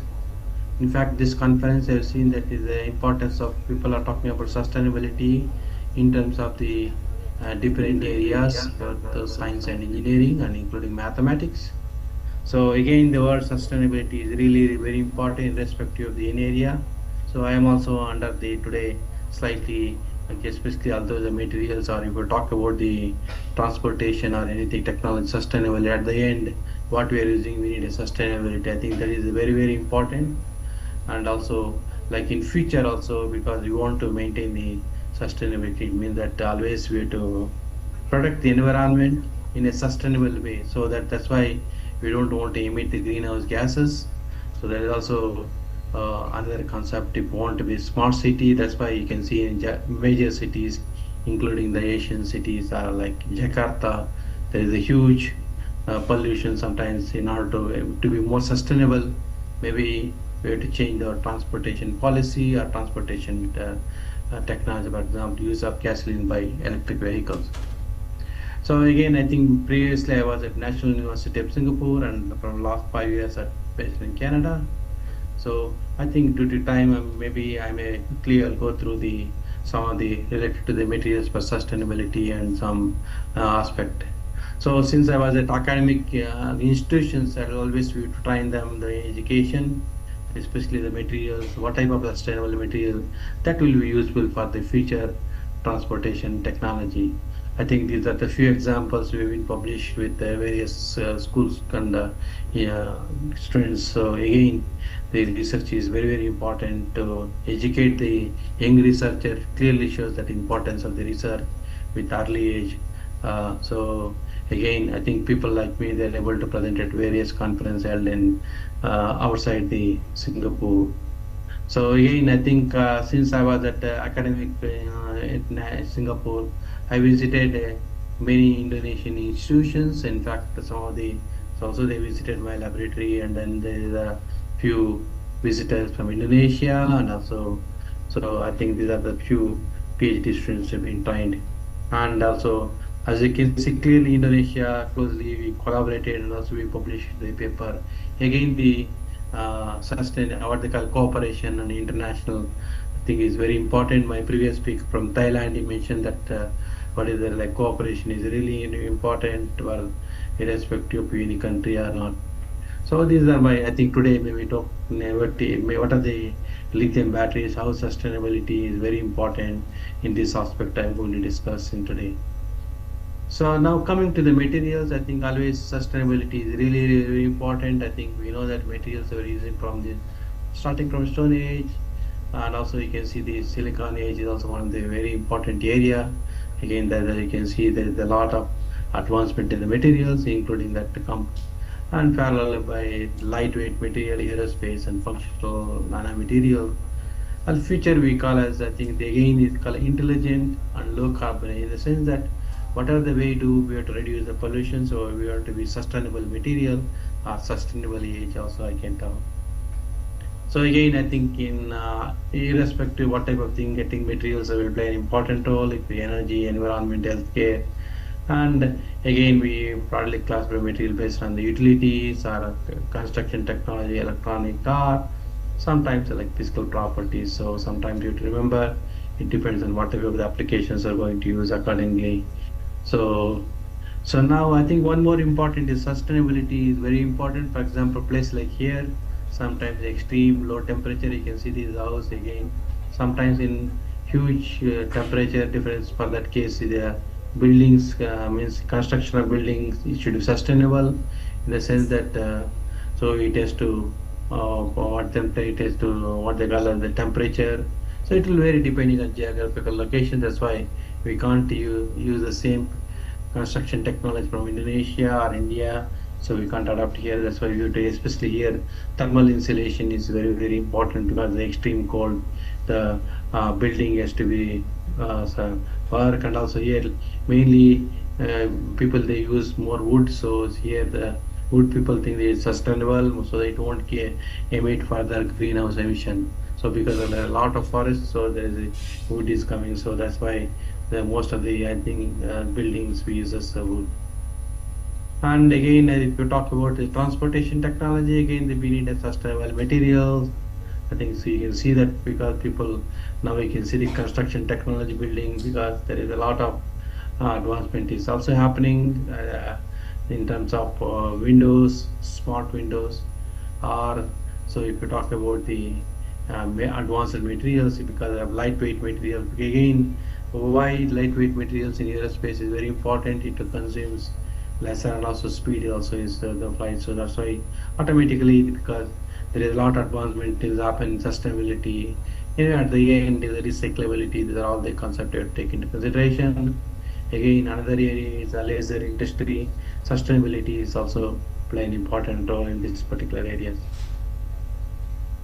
So in terms of in general materials, we want to talk about this smart material. Again, I'm talking about the building. We need a smart thermal materials by heating and cooling. Or sometimes people are talking about solar cells, because people are looking at the polymer based solar cells, so that is a little bit less expensive and more sustainable. That's why people talking about this one. And then you see this smart city applications. They're talking about this smart lighting. Again, it should be sustainable, and also they use different type of concept or smart. So smart infrastructure, again, that is also very important if you talk about any smart city development. Again, the resistive switching memory applications. These are LiDAR sensors are used in the electric vehicles or autonomous electric vehicles. Again, so you see that 2D materials. Again, now you can see the internet, because of the advancement of technology. There is huge advancement is happening. People want to be fast internet. So there is also and also materials for electric vehicles, and also there is a lot of advancement is also happening in this one, and charger. So why I'm mentioning this slide is like interdisciplinary, both the mathematical sciences or physical sciences and the engineering. Always you have to work together. Or for example, you want to talk about the multi-scale modeling of the new materials and mathematics. Again, here you want to be modeling all this one with the mathematics will play an important role. At least that's why basic sciences is really very, very important. So these are summary. There is a lot of applications. I don't have much time. Again, the word is that there is a so as you can see that, for example, green environment, green renewable technology. Again, so again, people are talking about sustainability, because people are looking at solar, because of the solar or hydro. So, and also we have other type of the, for example, mechanical, nuclear, thermal, etc. Again, so you may ask you that why the batteries will play an important role to be sustainable and reduce the pollution. Because if you talk about in major cities including Jakarta, so again, highest pollution is occurring from the four-wheelers, like for example, two-wheelers and four-wheelers. So idea is that is there any way to use replace the gasoline vehicles by electric vehicles? Again, there is a lot of already in the market. So what I'm telling that people are talking about the cost, etc. now. So again, I'm talking about in terms of energy and environmental science and engineering, the interdisciplinary. We need the understanding of the basic physics, science, mathematics, materials, etc. and mechanical again. So these are all interdisciplinary research. That's why. So this is like if you talk about education, always you have to work together in a different domains. So in terms of energy storage, again you see that if you want to talk about any sustainable smart city or sustainable, it means that people have to use this electricity from solar or wind energy. That can you use it for your smart housing, or you want to use it for charge your battery. So these are also sustainable concept. Now the issue is that if you go for megawatt to kilowatt, means more material automatically means a lot of raw material cost should be can be reduced to the. So again, overall use of this electric vehicles or battery operated system, again we can reduce the CO2 emission, etc. So again, I think consequence of the, you may see that gas four wheel. So you can see there is a huge environmental impact. So that's why I always say people are talking about the how to, especially the cost. And also another issue is that CO2 atmosphere, because you can see that is slowly rising the temperature. Also, so if we don't maintain our environment or we don't educate our people, so like future, so that's why we have to always use we have to protect the environment, and it means that's why, and it should be sustainable. That is very, very important. So what I'm mentioning that if you talk in autonomous electric vehicles, sometimes if you want, we can reduce the crashes. Also, so that is also very, and also we can reduce the lowering of fuel consumptions, and especially traffic congestion, especially this driverless vehicles, it will do really as more advantage. Again, there is a lot of this. So why I'm mentioning this, if you take any electric vehicle or autonomous electric vehicles, there is a computer, there is a sensor, and there is a battery and engine, etc. So here it is a multidisciplinary research, so that at least we have to work with electrical, automobile, and basic sciences, etc. And there is a different type of the opportunities. So I think I'm going through. So this type of electric vehicle, what they use is this type of D2 cylindrical cells. They use it in a particular module, and then finally big pack look like this. A typical electric vehicle or pack look like this way, and finally either whatever the shapes you want, and then you want all the materials are same. I'm going to discuss about what type of materials are in the future slide.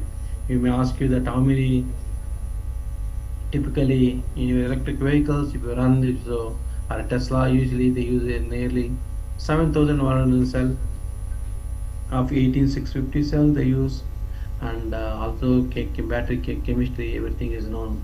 Only there is a lot of advancement in the technology. Still, people want to reduce the weight, improve the energy density. Is very, very important. I think these are one of the important contributions again, the academic researchers. So again, they won the Nobel Prize at the age of almost at the age of 98. So clearly shows that so the contribution to the science again. They finally, so these are typically the battery. I don't have much time. Again, the cathode, anode, and electrolyte separator. So it is typically, if you take any pack, we respect to this one automatically like this way. And so what will happen is that so if it is lithium batteries, we need lithium containing inorganic oxides, or sodium means sodium containing oxide, or like anode side usually like graphite or silicon composites or lithium. Sometimes they use, and we use something like electrolyte in the medium to ions positive there.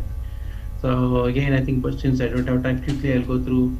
So like the principle is nothing but shuttling of the lithium between the, during charge lithium move from the cathode to anode, where the electron will pass electron circuit. During discharge, reverse reaction is occurring. Again, lithium is going back to the original state.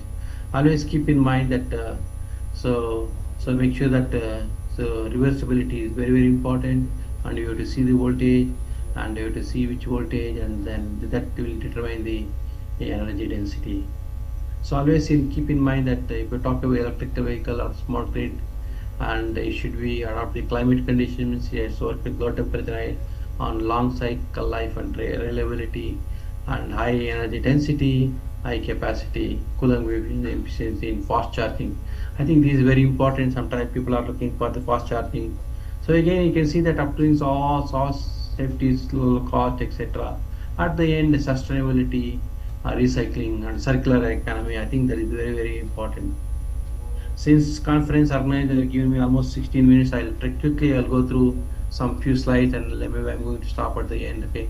Again, the nanotechnology is also play an important role. Sometimes you want to be the materials is sustainable. Always keep in mind that so it should be proper shape so that it is not to be fast charging. It should be smaller particles. If it is smaller, bigger one, then there is the issues with lithium ion transport. In summary, the batteries are used for the various applications. Another thing is that in mining industry, sustainability concept is also very important. So we need raw materials. Again, we have to recover them in nature. Again, we need this type of material. Again, you can see that luckily Indonesia is one of the highly nickel containing rich resources, and also we have graphite. Luckily, there is a lot of again, why I'm telling that if you locally produce the raw materials, so we can avoid the almost 20% of the transportation cost. Again, it is also one way of the what we call a sustainability, in the sense that we can reduce the transportation cost. So usually component manufacturing, cell pack again. So what I'm telling that at the end is like recycling, reuse. So here the material sustainability means that we always is very important. If it is we have to reuse the same material for the next one. So that is very important in a large scale. So again, I think I don't have much time to discuss too much detail. Again, the size and shape, the materials, it depends on the shapes, or we have to characterize them as academic researchers. So we have to do them, and again we have to characterize them. So we don't discuss too many details. So I'm telling that there is a lot of advancement characterization technique. So I don't have much time. Still, there is the anode side is a negative electrode and there is a positive electrode, and so usually the electrodes are used for the electric vehicles, and then so graphite, and then other type of the layer type cathodes.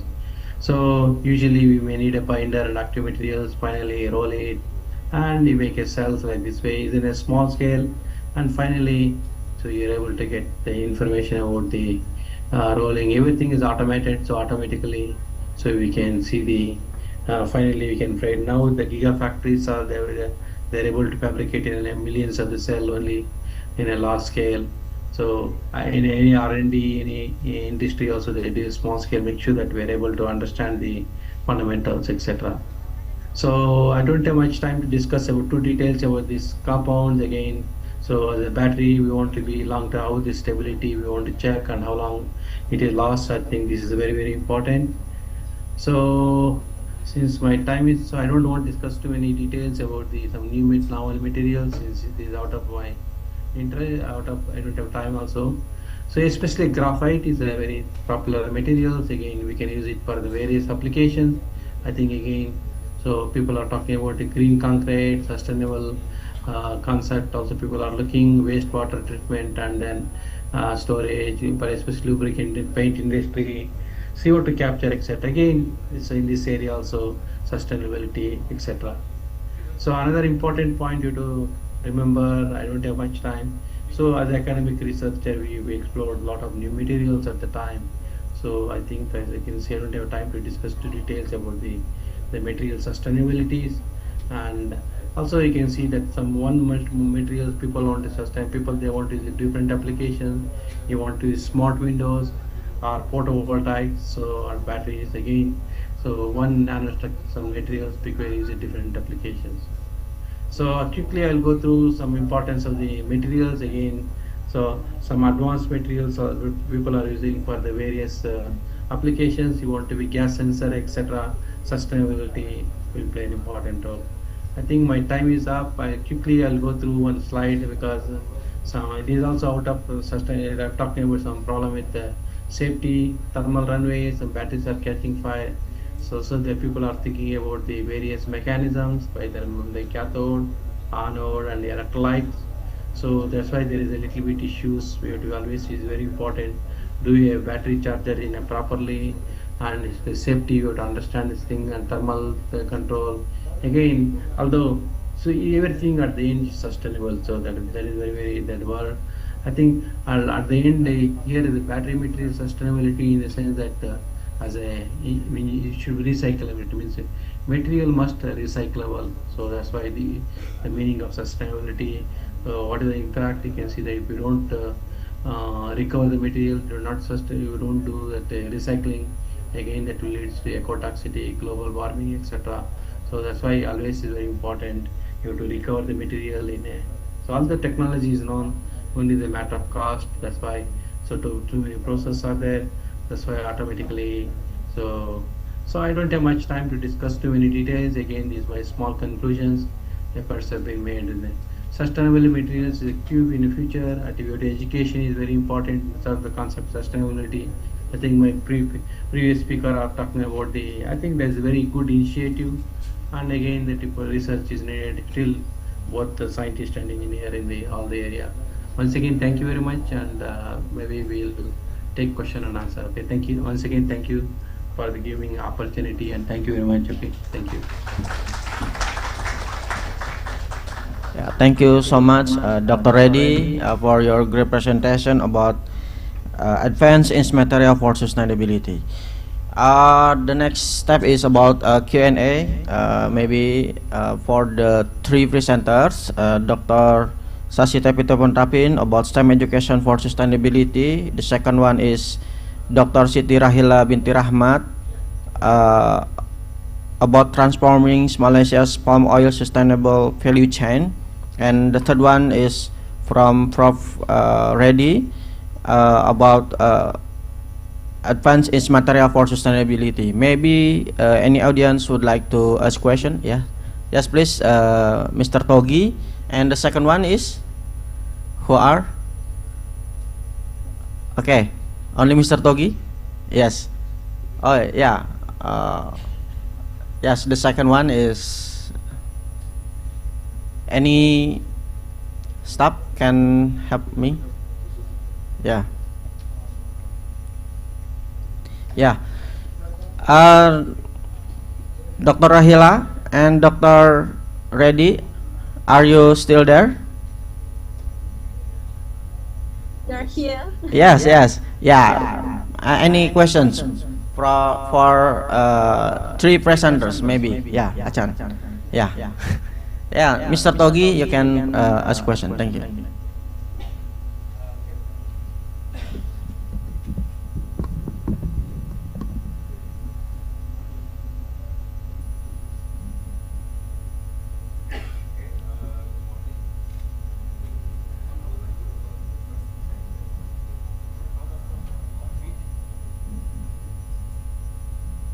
Okay, yeah. My question, first I would like to introduce myself. My name is Togi Haidat Mangara and I'm a lecturer in the Bachelor of Development Economics, and also I am a Secretary of SDGs Center of Universitas Sultan Ageng Tirtayasa. And so first it's an honor and privilege to meet the distinguished speaker from Thailand, from Malaysia, and from Canada. And my question is about, especially for Associate Professor Pitipon-Tapin. I hope I don't pronounce your name wrong. I'm interested in how do your university implement or integrated the SDGs, the goal, because as we know that we have 17 goals of SDGs, and how do the university, or especially your university, implement or integrate the SDGs, the goals, the 17 goals into the curriculum, and then how your university assess or evaluate the progress in achieving the SDG in the curriculum. I think that's all for now. Thank you very much and good morning. Yeah, thank you so much. Maybe the second one first, okay, Achan? The second one, can you ask question? Okay, thank you. Please. Okay, Assalamualaikum warahmatullahi wabarakatuh. Waalaikumsalam. Thank you for the opportunity. My name is Muhammad Gisa Fitrana. I'm a lecturer in International Law for Faculty of Law, Universitas Sultan Ageng Tirtayasa. I would like to ask to Dr. Siti from Malaysia about palm oil case between Indonesia, Malaysia, and European Union.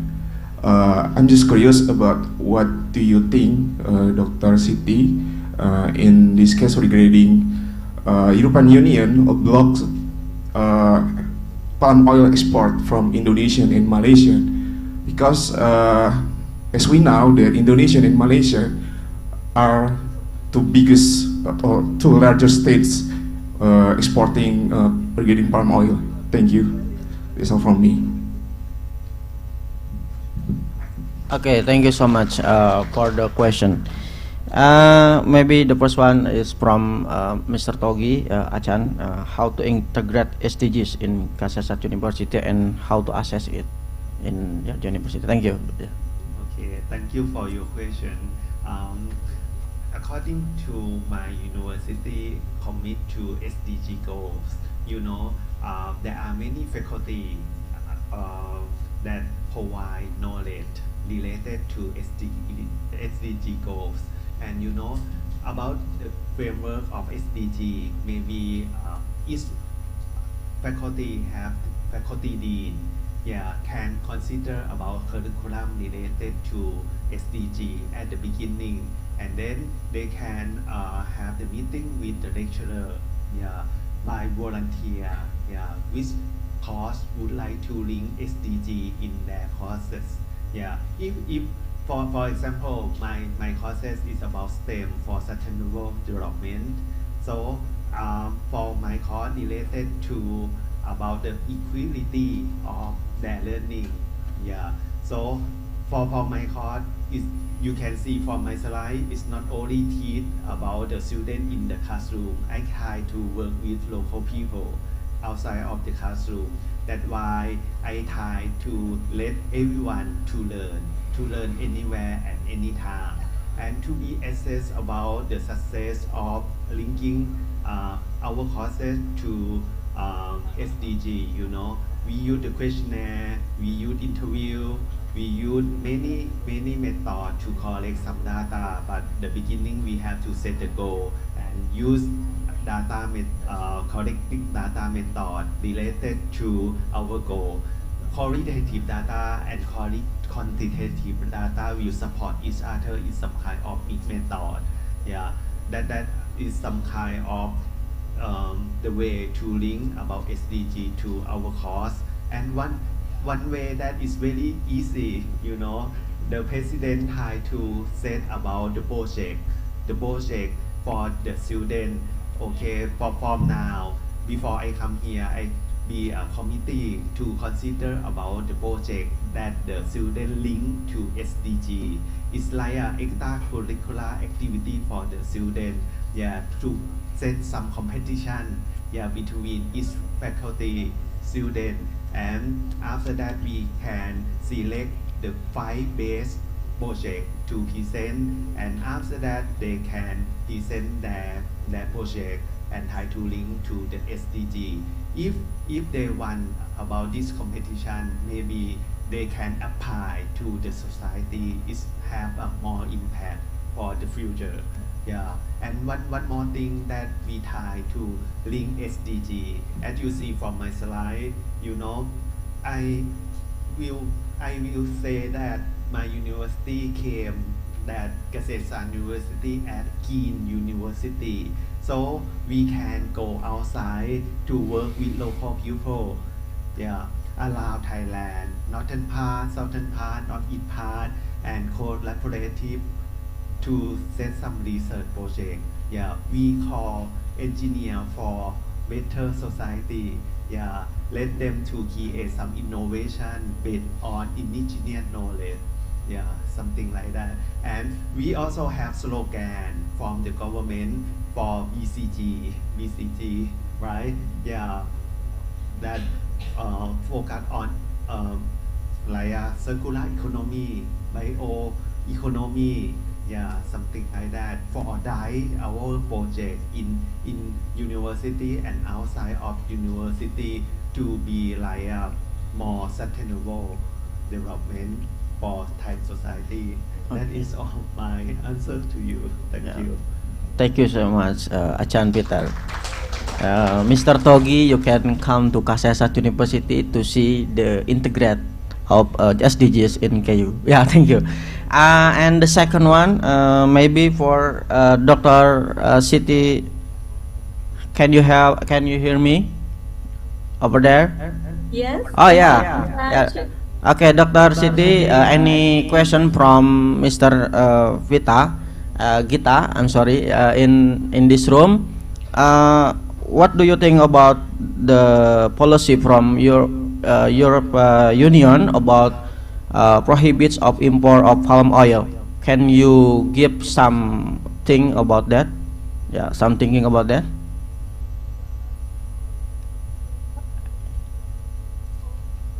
Yeah. As we know, Malaysia and Indonesia is the largest exporter and producer for palm oil industry, and we are a competitor, competitors for European Union as well as the US. However, as we know, there's a lot of bans and a lot of boycott on palm oil product, but they still need palm oil.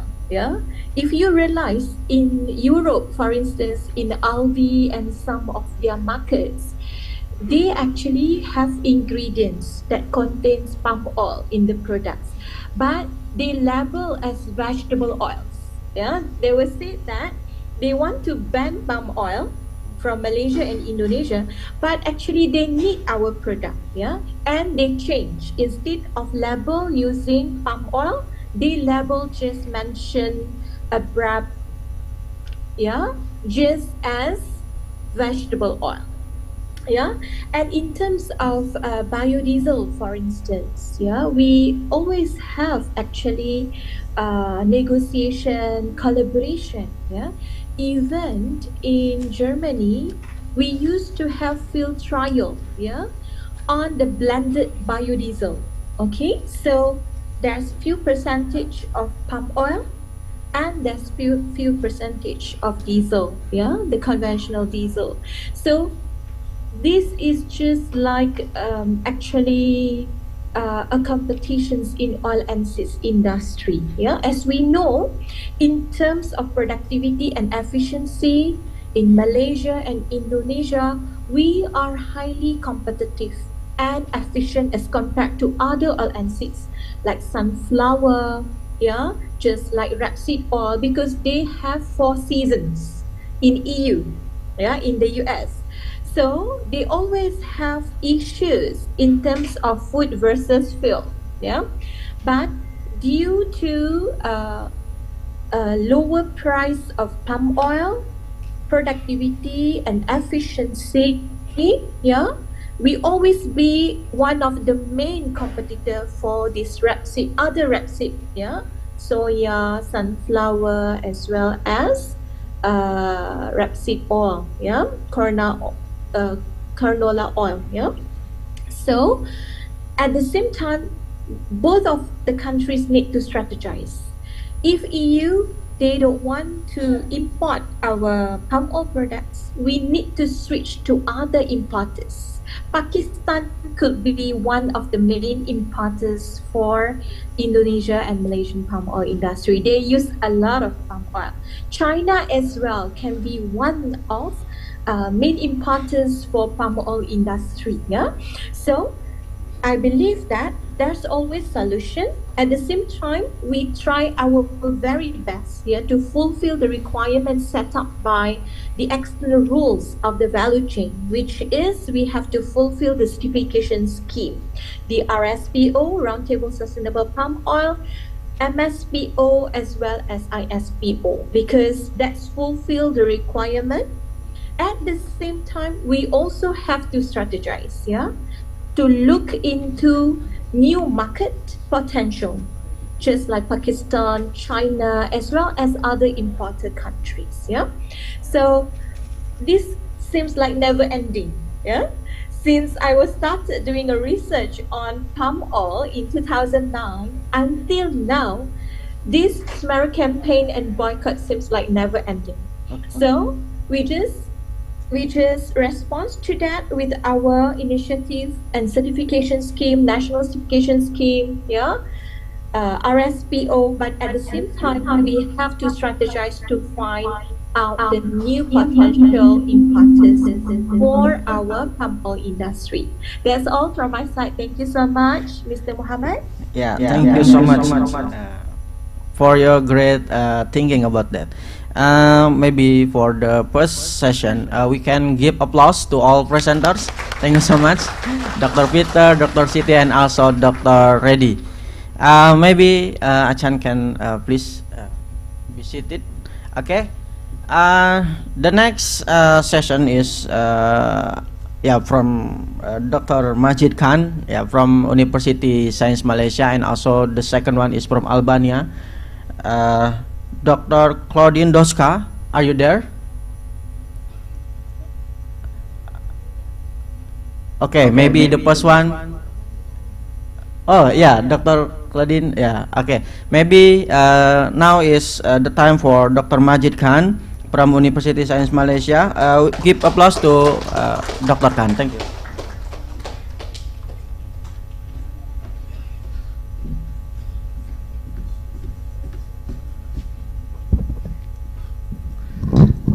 Saya tak suka satu tempat, so I need to walk. I need to walk.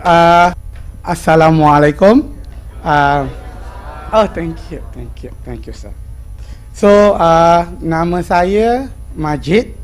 Okay, nama saya Majid daripada University Science Malaysia. Saya juga bercakap bahasa Tamil. Kalai Vanakkam. It means good morning. Okay. Okay, so let's start my presentation. My presentation will be on big data, artificial intelligence, and engineering. So this is actually a collaboration work together with UNTETA for the past 3 years. And Mukta is my first PhD student from UNTETA. Okay. Okay, so what we're going to do, we're going to look on saya akan cuba masukkan sedikit-sedikit. Okay, we're going to do on precision aquaculture. So if you still remember, Mr. Yusuf in the morning mentioned that Benten have a lot of agriculture and aquaculture. And even yesterday, I have been bring by Prof. Alimuddin to one of the shop eating what we eat, ikan susu. Ikan susu. What? Kapaten. Ikan paten. Okay. So, really nice. But as mentioned, they will have a lot of problems such as biosecurity, such as pests and diseases. And if you harvest with a lot of populations, what you should do. So, how we can collect, combine all the informations using IoT, big data, and engineering. So that's why we need to leverage high-ranking variable for enhanced post-harvest management. Post-harvest maksudnya pangan. Okay? Pangan. Okay? Pangan. How we can use pangan using IoT, do cloud database, and finally, innovative strategies for sustainable solution. Tak boleh guna. Okay. So, this is one of the example that will be used here today is seaweed. Tahu kan? Rumput laut. Rumput laut. Okay? So, actually, saya juga seorang peneliti dalam rumput laut di Malaysia. And I'm the first one developing seaweed farm in Malaysia. Okay? Why? Because we know that rumput laut, or we call seaweed, is very important, especially on carrageenan. And carrageenan is located on the polysaccharide of the soil wall of the seaweed. Betul tak? Maksudnya polysaccharide tu ada terletak di dinding rumput laut. Okay? So boleh komunikasi dalam bahasa Indonesia juga. So why it is important? Such as we know Indonesia is the main player in the world. Tak boleh main dengan Indonesia. And now, if you know or not, China already overcome Indonesia. You know, right? So you need to prepare. why China already developed their own micropropagation. Okay, so and one of the things that China is better than us because of how they dried the seaweed. Macam mana diorang keringkan rumput laut. Kalau kita senang je, just using the platform. Kalau nak, okay. And this is my own farm in Langkawi under my project with the Ministry of Aquaculture, helping out the community. That's why we are saying innovative solutions and green resolutions. So this is our own farm in Langkawi. If you have chance, please come. Okay, under my own project, and one of the project here, since we already know there will have some issues even in Indonesia, especially on the low skills productions, seasonal productions, drying, which will take 13 to 14 days according to the weather. Next, low quality carrageenan because cannot preserve the nutrients at the optimum level. So what we do, I'm a mathematician, statistics, and also IoT guy. It means that computer science. So what we do, we do innovations, especially for today presentation on the drying part. Okay, on the drying, solar drying part. Okay, we develop solar drying for capacity 5 tons, and it can dry within 5 days. So this is, sorry, boleh tolong tekan ke? Need to, masih boleh tolong tekan dua sekali, and down here. Okay, so this is actually a patented dryer, Goan, and this is the first project of Untirta students, Mukhtar, that time.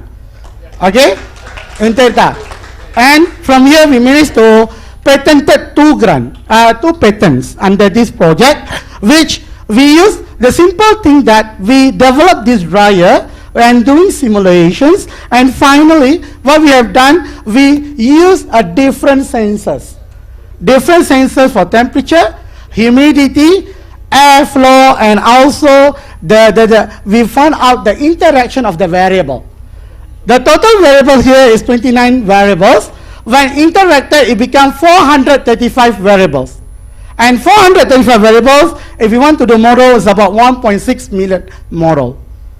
1.6 million model. But what we do, we use IoT cloud database that developed by our own model, and we just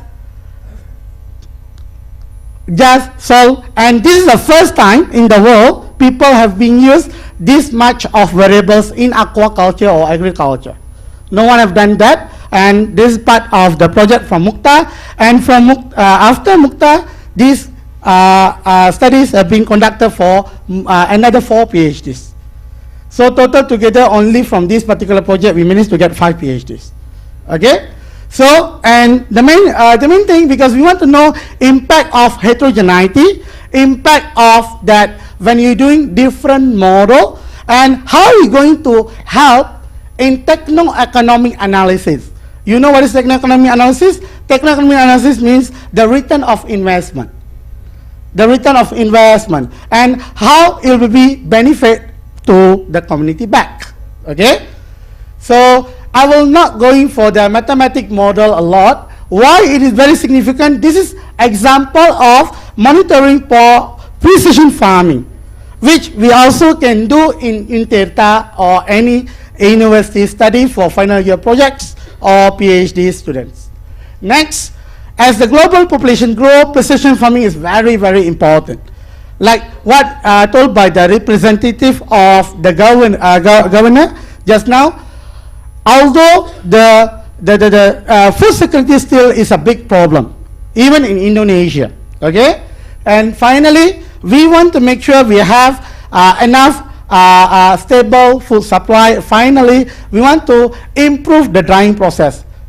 Improve drying process means improving the quality, improving the storage. And this is some of the studies, also only from our own groups. Nobody have conducted for high variables. And we found out, and if you look here, this is his paper from Untirta. Mukhtar. Mukhtar means from him. Okay.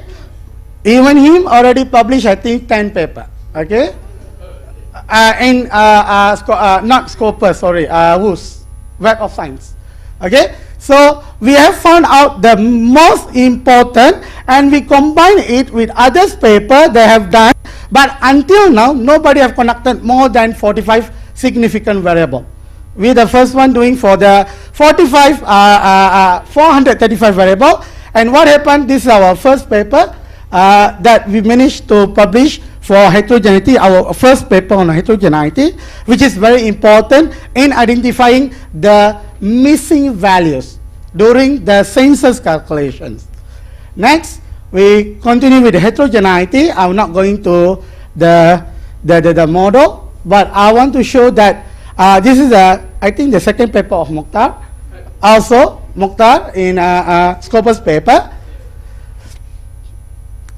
What I want to try here, because we apply the mathematical model into the solar energy, renewable energy, and finally applying the big data and artificial intelligence. And this is the most exciting paper, Journal of Big Data, #1 in Q1 in the world, and we managed to publish because we managed to produce the big data and also IoT monitoring. And this is the first time, if you look, we have using 29 single variable and combined with 435 interactions variable because of the variability. And this is some of the result using the machine learning method. All of this called machine learning method. So using this machine learning method, we are able to know before and after impact of the drying process. And we include together to remove the outlier. I'm not going to explain in detail, don't worry. And this is the latest paper on 1 month ago. We managed also to publish as an editorial choice in Scientific Report. Okay, Scientific Report. And also, this is actually a collaboration work with Unteta and especially Mukhtar and Prof. Alimuddin. Okay, and next, we continue this project and manage this the number 4 PhD students. And here, this is the first time we can solve on the big data using our agriculture and aquaculture data. And from here, we managed again to publish another Q1 paper. And currently, we incorporate this particular study with China, Shangzi University.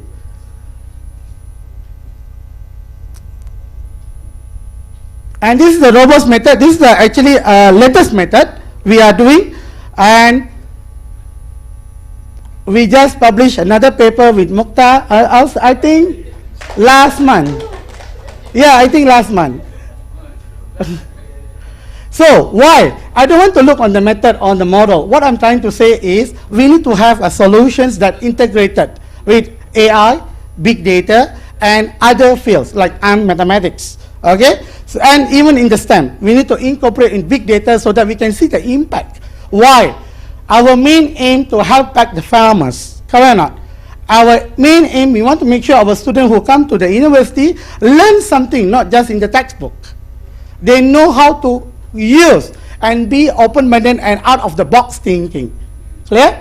So that's our aim. And what we gain from here, actually we can make the quality preservations, maximizing yield, market demand, value-added product, and even from this particular project, we managed to produce for our own product. Seaweed cookies, seaweed toothpaste, seaweed chocolate, and seaweed chocolate bar. I already give to Mukhtar. You can try. You can try later. Okay. So what we do, why we do, is just integrations with big data, precision farming, and hasil penelitian Mukhtar and the gang. Betul. Mungkin boleh bagi tepukan untuk dia. So it means that it also, why we are doing this selling, because at the same time we give back everything to the community. That's our aim. Our aim, we need to learn something, need to give back something. Clear? So what it means? It means whatever, I always believe in quintuple helix, okay? Quadruple or quintuple helix. From our whatever research study that we conducted, no, it's okay for any type of the field, as long as you can convert to the community advancement throughout the social innovation and translational research, you are in the right track. Clear? You are in the right track, because this is our aim, and we should use all the cutting edge technologies such as AI and big data. And how I use back that AI and big data? See, remember, I connect back everything about aquaculture, fish and mussels into the SDGs, because we should be able to be direct part on the sustainable SDG. Okay? Okay, so this one I already do, and even we can apply for European grant. Okay. So, conclusion: we already achieved all the objective. I don't care. And this is another paper on optimization. After you already have the method, the solutions, you also need to know how to optimize it. So it means that now, from mathematics, statistics, engineering, computer science, back to the community, into the economics. We have a whole set. And that's all from me. Thank you.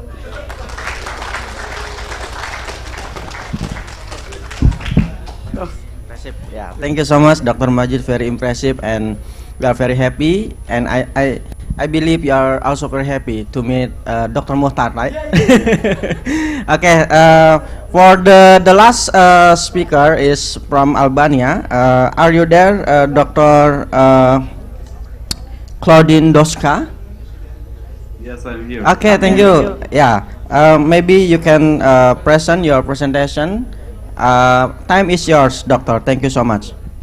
Will it make to share here? I don't know if it disappeared the presentation. Just a second. Okay, share. I don't know. It show the presentation? Yes, I think. Yeah. Okay, my topic is focused on one important thing that is related to the quality system.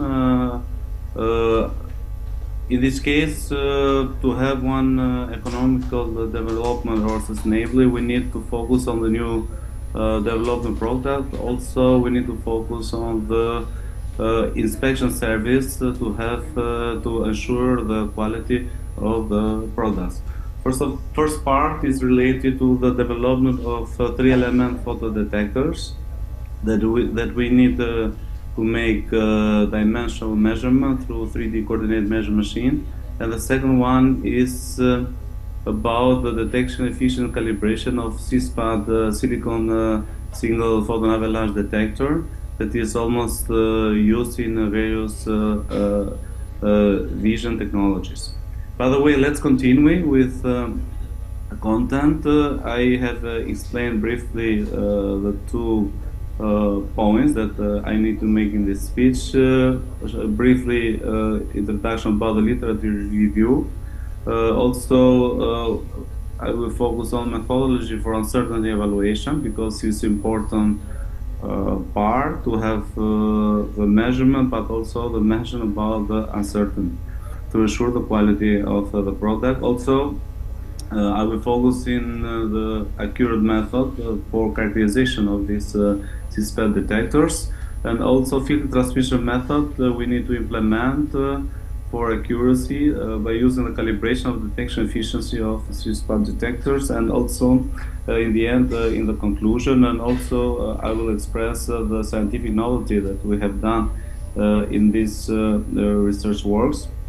Both research works has been done. I have good collaboration with two national metrology institutes in Europe. One is with PTB with Germany, and the second one is the MetroServ, that is National Metrology Institute of Estonia. And I was there as visiting researcher to two important topics that I need to explain today. First of all, is the main or the key point of this speech is related to the development of angle measurement method and uncertainty complicated geometrical object by using 3D coordinate measure machine. The second one, as I have explained, is related to the development of high accuracy method for characterization of C-SPAT detectors. And also I will explain about the homogeneity about these two selected C-SPAT detectors. By focusing on literature review, first of all, we have different types of 3D coordinate measuring machines. And these types, we have, sorry, that just, okay. These two types of coordinate measurement machine, we have for small dimensional objects, but also for the biggest objects. But we have with touching probe, and we have also without the touching probes. But our research work was focused in the touching probe. I don't know problem now. Sorry, just a second, because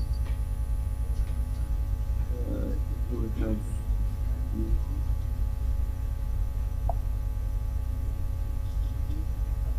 Sorry, I will. Okay.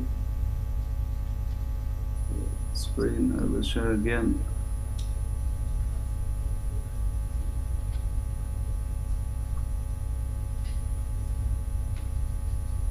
Okay, we have 3D coordinate measure machine that we use for our case. We developed from Estonia 3-element photo detectors, and we need also to make the calibration of this device for producing in a wide range as the company requests.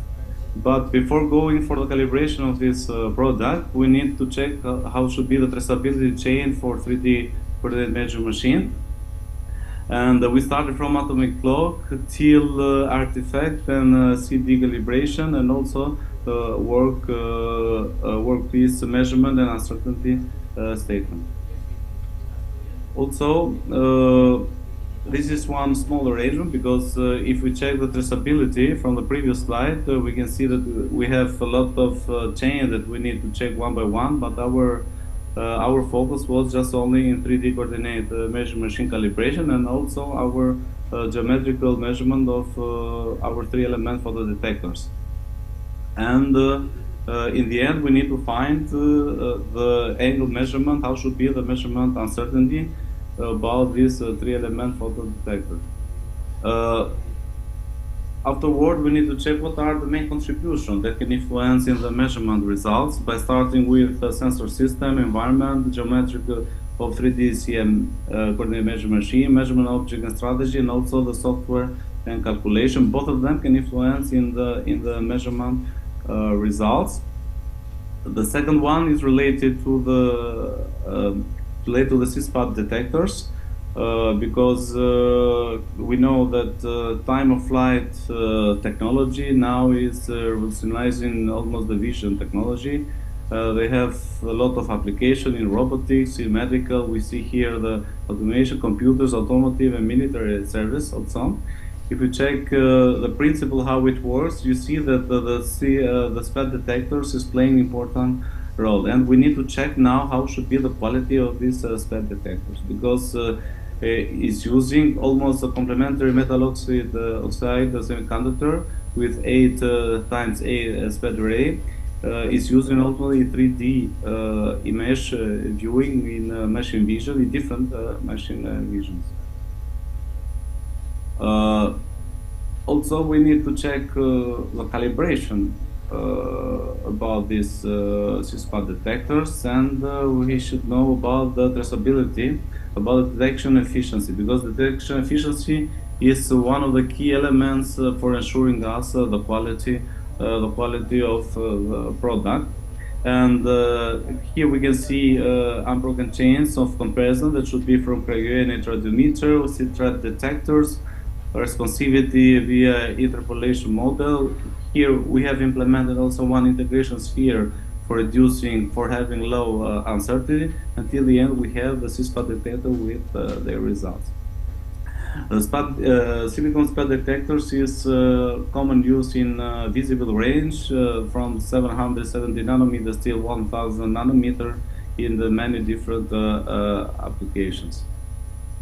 Okay, let's going back with first case. Let's find the measurement uncertainty of the 3-element photo detectors, and let's see. Let me see how it works. This is the machine that is placed in Estonia, in National Meteorology Institute there, and here we need to check all the elements of 3D measure machine by starting with the guide within 3 dimensions, X, Y, and Z. We have also calibration ball, we have exchangeable probe, also workpiece and software controller. And the coordinate measure machine in this case is connected with software to control and coordinate all the transformation and the measuring the machine. Here we can see the developed 3 photo element detectors. That is, as I say, that is used also in vision technology, and is developed from Estonian company, and also they support with financial about for making this research work. And you can see here that the photodiode should be mounted in 3-element body parts with under radiation incident angle that should be close to 45 degrees. The best performance by focusing also in the standard should be related that uncertainty should not exceed plus minus 0.2 degree, that deviation should be not so larger. And what we have done by touching probe, we have make a measurement around the surface, and the software recognizes that that recognizes the surface doesn't matter if it is regular or irregular. And the 10 measurement realized in such way to cover more uniformly as possible all the whole entire plane of the photodiodes. And here we have implemented by Volkswagen guide of uncertainty measurement, because we have 2 types for implement the methodology, and we have developed our measurement model, and also we have taken into account the most influence factors in this coordinate measure machine. One was correction from calibration machine, one from probing error, reading of indication, repeatability, and also the correction from distance between 2 points. And also we have developed a combined uncertainty and also the sensitivity coefficient, that is the partial derivation about all the source of uncertainty. And in the end we have find the expanded uncertainty for the distribution. Okay, here we can see the budget of uncertainty, and in both the measurement that we have done for planes, all the angles fulfill the requirements, because expanded uncertainty is related to 0.12, that is less than 0.2 as requested for the manual, also from the standards. The most influencing factors can come from readings, if you check the budget, and from the repeatability. Let's continue now with another second part that is related to the accuracy of for characterization of the C-spot detectors. We have developed the measurement setups. Here we can see one laser endemic optical radiation in visible range, that is 770 nanometers, stability that is less than 1%. Also, we have used for alternation, we use variable filter to adjust optical power in the laser beam to avoid the noise that should be. Also, the beam splitter has split the beam in 2, where one transmits to the light of the detector and the other one reflects the light of a monitor detector. Also is used to reduce the instability of the laser. Filter 203 has moved to the bin to measure the corresponding power of the standard silicon diode, because we have made calibration of CISPAT detector by using in Germany the calibrated silicon diode to make the calibration of the other CISPAT detectors. I want to mention here that the problem in Germany before starting this project was that many of companies requested to make calibration of this SPAT detector, but the problem is that it takes alignment problem was very big problem, because it takes almost 3 days for making the calibration of 100 SPAT detectors, and successfully we implement the optimization process. And from 3 days we go in 10 minutes now. You can imagine the industry in Germany is very big, and it's time consuming and cost. And now we have found a very good solution for that company for optimization process for making alignment of CISPAT detectors. Here we used alignment by we used centroid like simply a physical problem. Centroid is the diameter of each measured beam profile. We use 2 Gaussian fitting curve, and also we use the error from Gaussian fitting, objective focal plane, also relative standard deviation. But I want to mention that we used here we can see in the measurement setup we use one reference point in Z direction, that is 20 millimeter in our case, because this reference point is only for our measurement setups, and after which we were scanning the photodiode till we find the right position. But to make in automatic way, we implemented MATLAB. Also, we use HLNV program that we implemented MATLAB in this HLNV for scanning automatically and finding the right position. By knowing the 2 Gaussian profiles, when we find the first Gaussian profile, after is going in rectangular profile, after still going in Gaussian, by using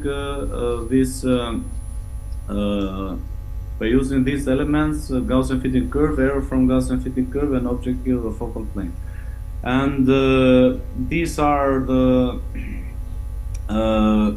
all the Gaussian equation that we use, also the relative standard deviation for making the alignments optimization about this process, SPAT detectors. These are the 2 detectors that the company requested for the calibration. One is related to the single photon counting module, and also the other one is micro photon devices. You see that the diameters are very small with 180 micrometer, and the other one is 50 micrometers, and we need also to make the calibration of these CISPAT detectors.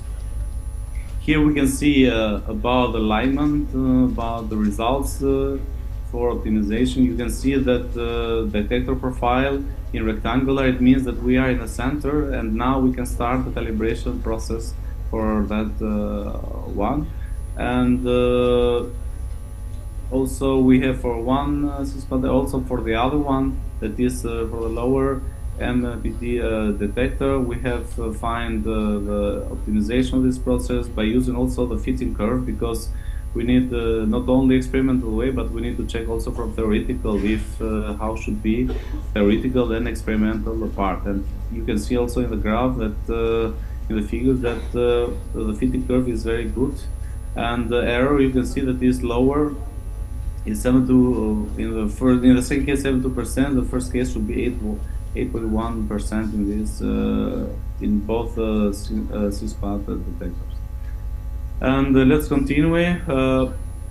Another important step is because we don't know exactly that if okay, we detected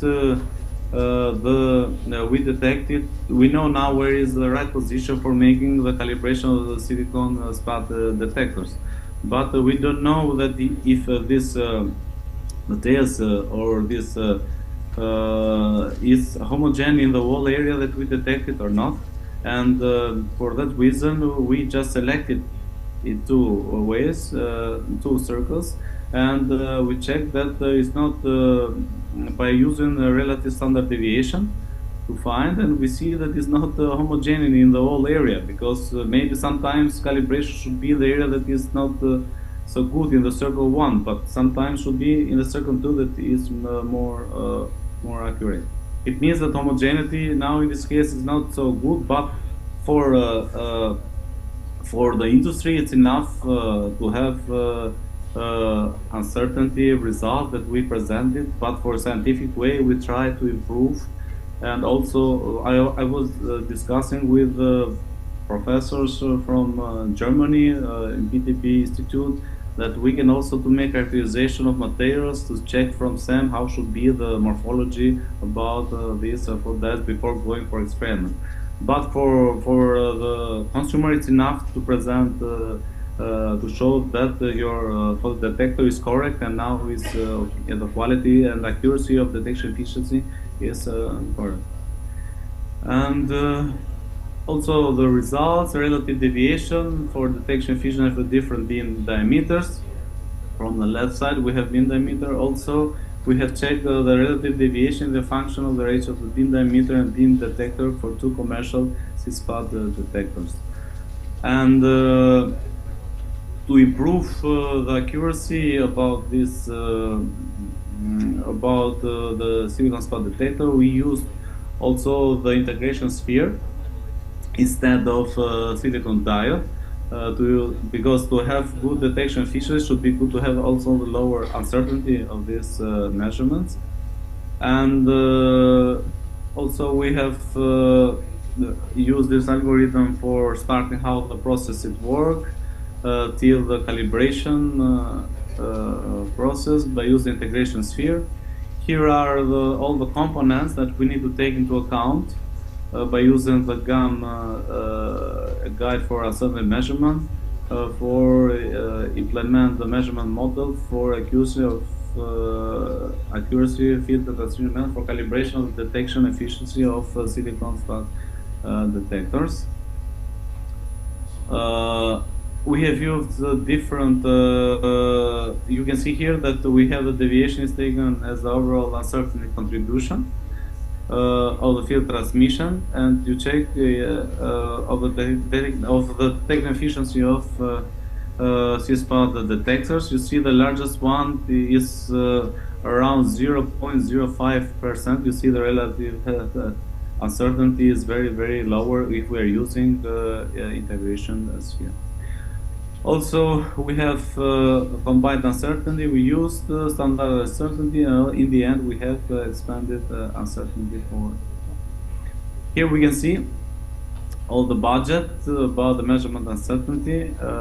Here, the measurement is related that by using also KE2, it means that we have with probability 95% of normal distribution. We can see that the results are very good with lower uncertainty. That such kind of lower uncertainty is most of the company doesn't like, because they want more expanded wider range for uncertainty. But also if it is if it is more larger expanded uncertainty, also the results should be also accepted. Or almost 1% plus minus 1% is enough.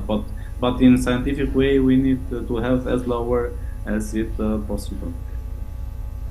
Okay, in the end of this presentation, we have implemented accurate angle measurement for calibration of 3-element photodetectors by using also ISO 10360 for and also the GAM of uncertain measurement. We have implemented this measurement uncertainty model that we have implemented can be used not only for our case 3-element photodetectors, but also for different complicated geometrical that maybe can make the different difficult measurements. Also, we have seen the optimization of the C-spot detectors and also the calibration of this C-spot detector that play important roles in various technologies such as quantum technology, we have in medical and in every technology that is using vision or machine vision. Okay, and two important novelty was doing these research works in two different institutes that we have done, that I have done in Estonia and in Germany. One is related for implementation of angle measurement method that can be used for complicated geometry by using 3D coordinate measure machine. In our case was with touching probe, but also we have with non-touching probe that maybe the uncertainty should be more lower, but at this Metroset Institute was just only touching probe disponible for making the measurement. And the second one is we have developed a method for investigation of quantum detection homogeneity of C-SPAN detectors. Future research work, we need to improve our measurement results by improving the technology and calibration or and detection episodes and send email. Yeah, you can hear. It's okay. Yeah, okay, over there. Yes, please introduce your.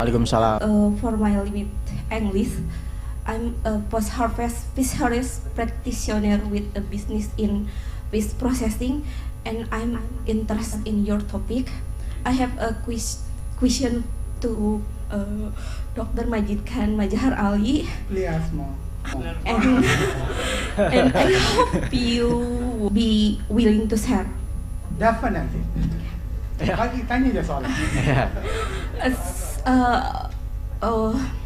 About supply chain system, how can precision aquaculture optimize the supply chain to reduce post-harvest loss?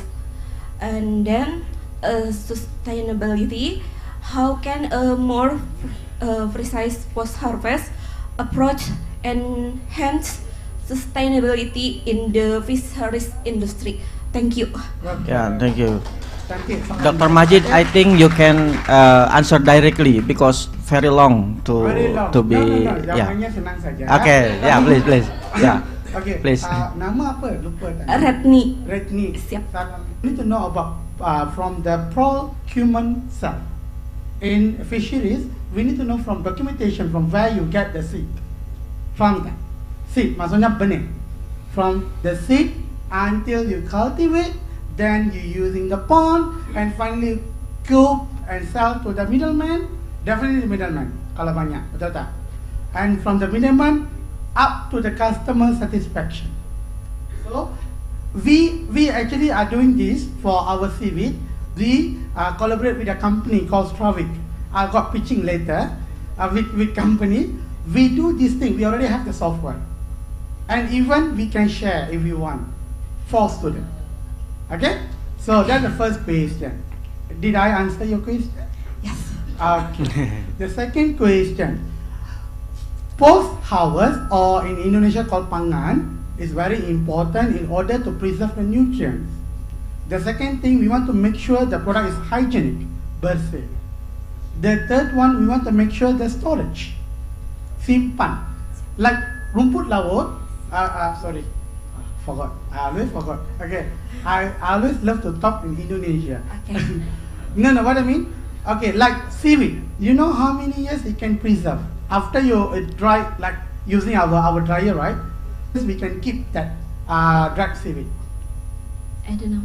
Up to 20 years. Oh. Just imagine if you have environmental issue like COVID, or you have environmental issue, the water quality is not good because of a few other issues, you still have stock. And if you make it as powder, after you make it dried product, right? You suddenly directly you make it as powder, it can be even can keep up to 30-40 years. Now you understand. So you me as a businessman, I always thinking that I should have my product. I should have my main ingredient or raw ingredient. Without raw, no point you're doing business. Correct? That's all for me. Thank you. Okay, thank Majid. Right. I just want to tell myself, my name is Ayesa, and before I ask my question, I just wanted to tell you in 2020, I have to mendaftar in MSU. Oh. Yes. MSU is what? Malaysia Management University. Malaysian Science University, but because some trouble got me, I canceled to go in Malaysia. But it's nice to see the person from Malaysia. Yeah.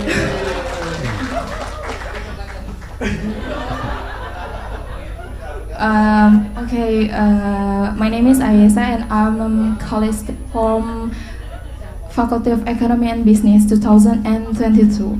And I just want to ask you some personal question, and the question is, what the motivates you to combine the world of research with the practice of seaweed farming, and what the biggest challenge you face in implementing this new technology in seaweed cultivation, and how you sustain to combine and involve your business in 2026. Thank you so much. Thank you so much. Very good Yeah. question. Yeah, please. So to be frank, I'm actually also, you can see, I actually an orphan. You know orphan, Yatim Piatu. Okay. Then when I'm studying, I got scholarship, and during my scholarship, because I fast track, they give me scholarship for seaweed, and they suddenly kick me out. I'm from person from the estate, you know, with the kelapa sawit, everything. Suddenly go to the sea for 2 years, I cannot coming out from that. During that time, I'm mathematicians, correct? So what I do, I learn about rheological properties, I learn about biosecurity, I learn about the diseases, I learn everything about up and down of the sea. So that's why I can do fish. I have project with fish. I have project with seaweed. Next, when I look at the seaweed, I know the people are struggling a lot, especially during COVID. During COVID, nothing to eat. Nothing to eat in Malaysia, in Sampurna Sabah. So from there, I have a motivation. We look what we can do from the whatever available products from Sampurna, and I open using my own money the business.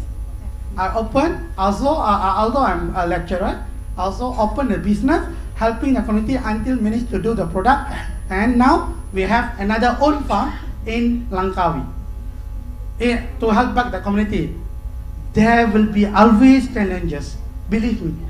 And one of the challenges to change the mentality of people. Yes. Mentality of people, because you need to understand, maybe a government will do something A and expect to get B. But mentality people of the farmer is not like that. They want to eat on that day itself. They need money. So in order to do according is not easy. And I'm still learning. I will not be lying saying that, oh, I'm very successful. No, still learning, experience. Okay? That's all. Okay, thank you so much. I'm sorry for the third question. Because the time is limit, and maybe you can send you can give it. Maybe later you can come out, we can talk. Yeah, we can talk. Yeah, you can talk everything to Dr. Majid. Okay, thank you so much for the presenters, Dr. Majid and also Dr. Tosca. We give applause to them. Okay, and after this, I would like to say thank you so much to all to all speakers, and to all audience. I'm as moderator. Sorry for my mistakes. The truth is come from Allah, and the mistakes come from me. Thank you so much. And next to the MC. Thank you.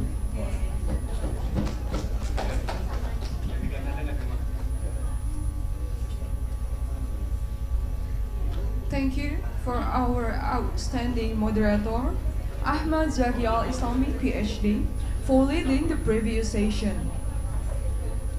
Let us jump to the next agenda. We would like to hand over the certificates and plaques to our remarkable speakers. To all speakers and the committee, please join us on the stage. To Associate Professor Sasinep P.T. Pontapin, PhD, and to Dr. Majid Khan, please join us to the stage. And to Professor Dr. Mutia, SEMT, and Professor Dr. Agus Pramono, ST PhD, please join us on the stage. Thank you.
Second one is Dr. Majid Khan Majahir Ali.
We invite Dr. Majid and also Assistant Titi Pangtaman.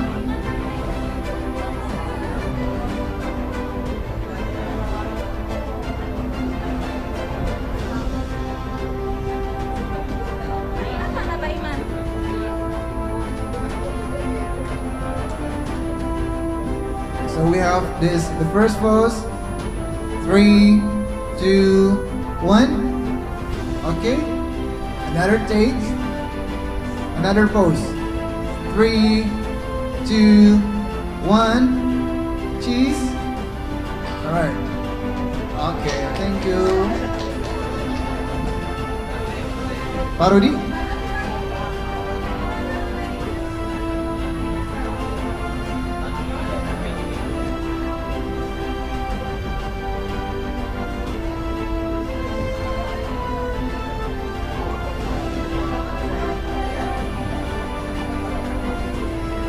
Everyone had to pose.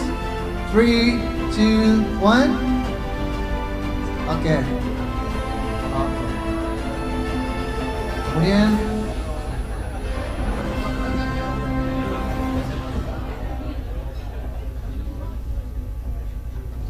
Ya Pak Anas baru masuk.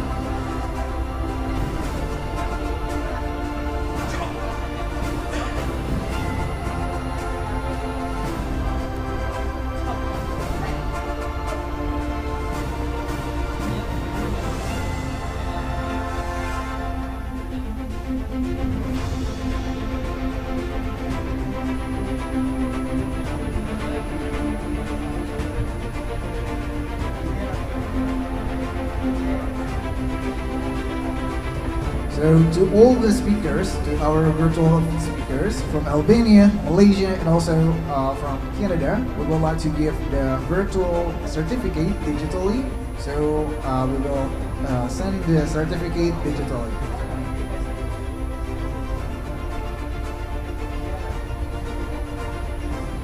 Please the operator to send the certificate. Please show the e-certificate to the guest speakers.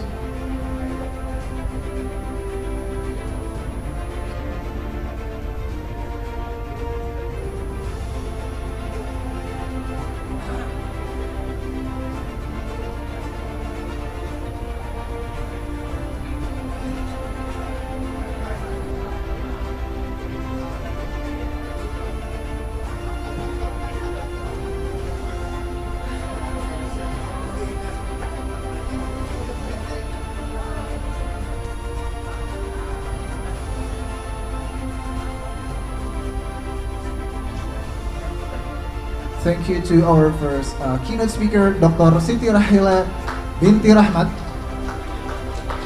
And then another certificate, Associate Professor Claudian Doska, PhD from Albania.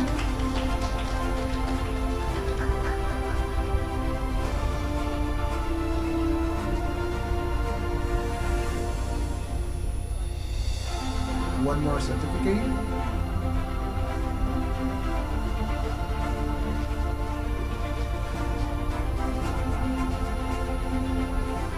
Another certificate.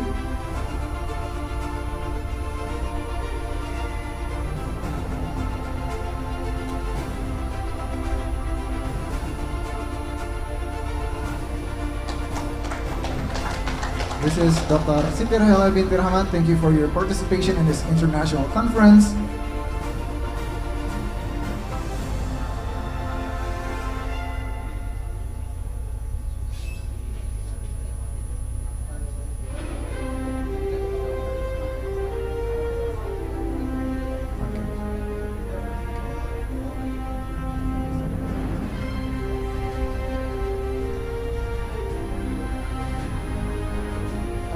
So to close this segment,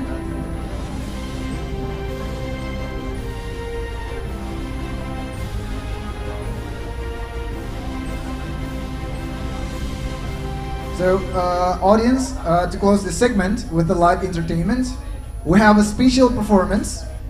So please sit back and enjoy the performance by Sasentra Madali Putra, and they will take the stage with an exciting Pencak Silat. To conclude today's proceedings on a high note, please enjoy Pencak Silat.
Dikisahkan pada sebuah perguruan bela diri di Banten, terdapat seorang ahli silat yang sedang memberikan ilmu kepada para muridnya, yang terdiri dari 2 orang.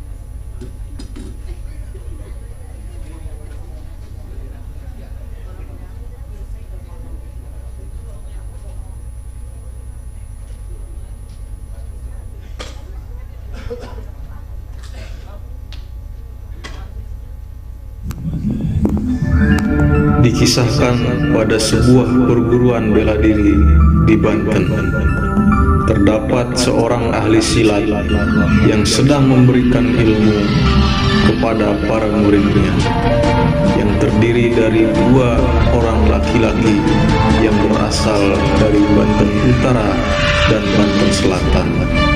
Juga terdapat 4 orang murid perempuan.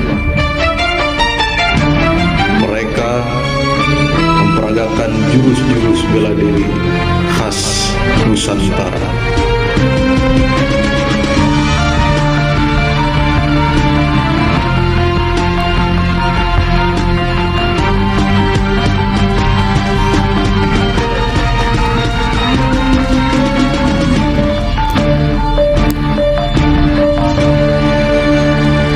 Sang guru memperagakan jurus gabungan dari berbagai aliran bela diri pencak silat untuk dipelajari oleh para muridnya.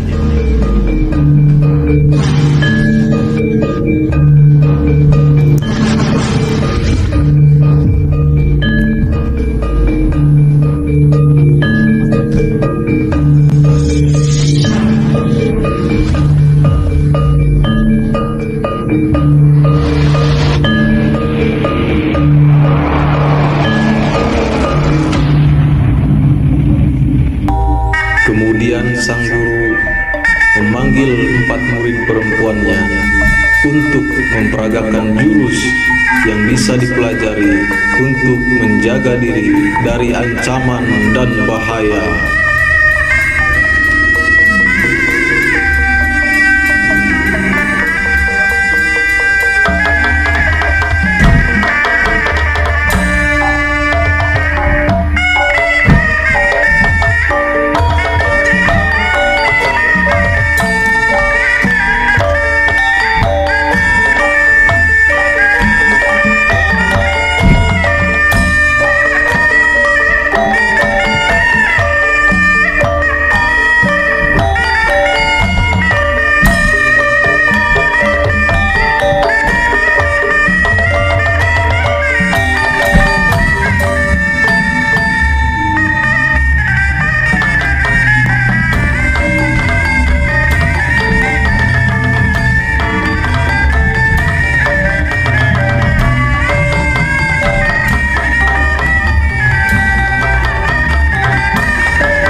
Ternyata tanpa sepengetahuan sang guru, 2 murid laki-lakinya yang berasal dari Banten Utara dan Banten Selatan melakukan pertikaian dengan berbagai jurus, mulai dari tangan kosong bahkan menggunakan senjata, untuk membuktikan siapa yang paling berilmu di antara mereka berdua.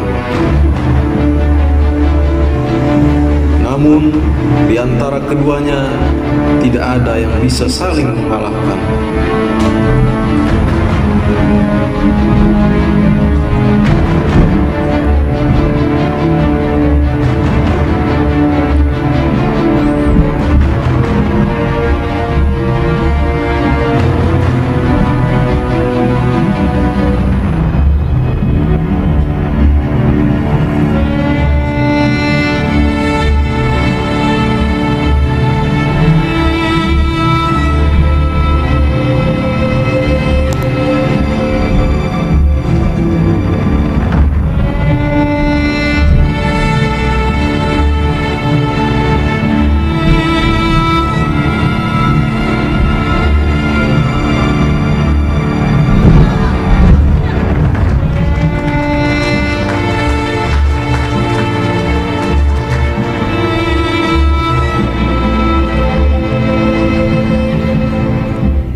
cukup lama mereka melakukan pertarungan, namun tidak ada yang bisa saling mengalahkan. Akhirnya, sang guru melerainya dan menyadarkan mereka akan pentingnya menjaga persaudaraan dalam menuntut ilmu.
Performance from Sasendra Magali Putra with an exciting pentak silat.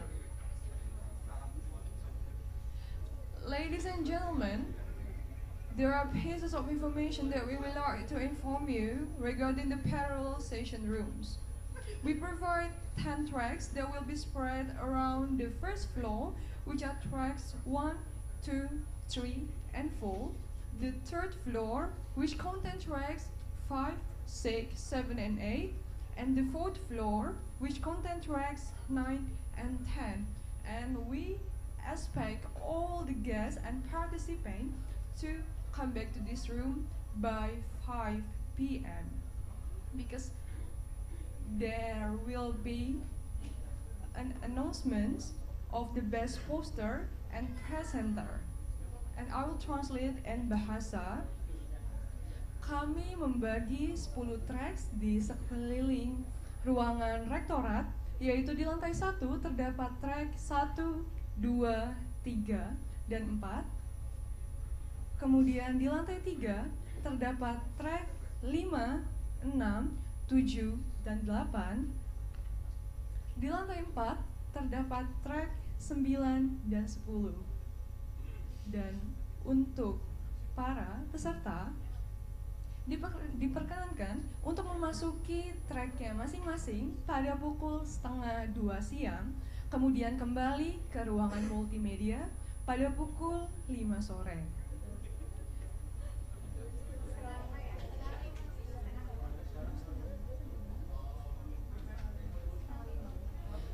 Mohon maaf, ada sedikit perbaikan kepada para peserta untuk kembali ke ruang multimedia pada pukul 4:30 sore, karena nanti akan ada closing ceremony dan juga pengumuman best poster dan presenter.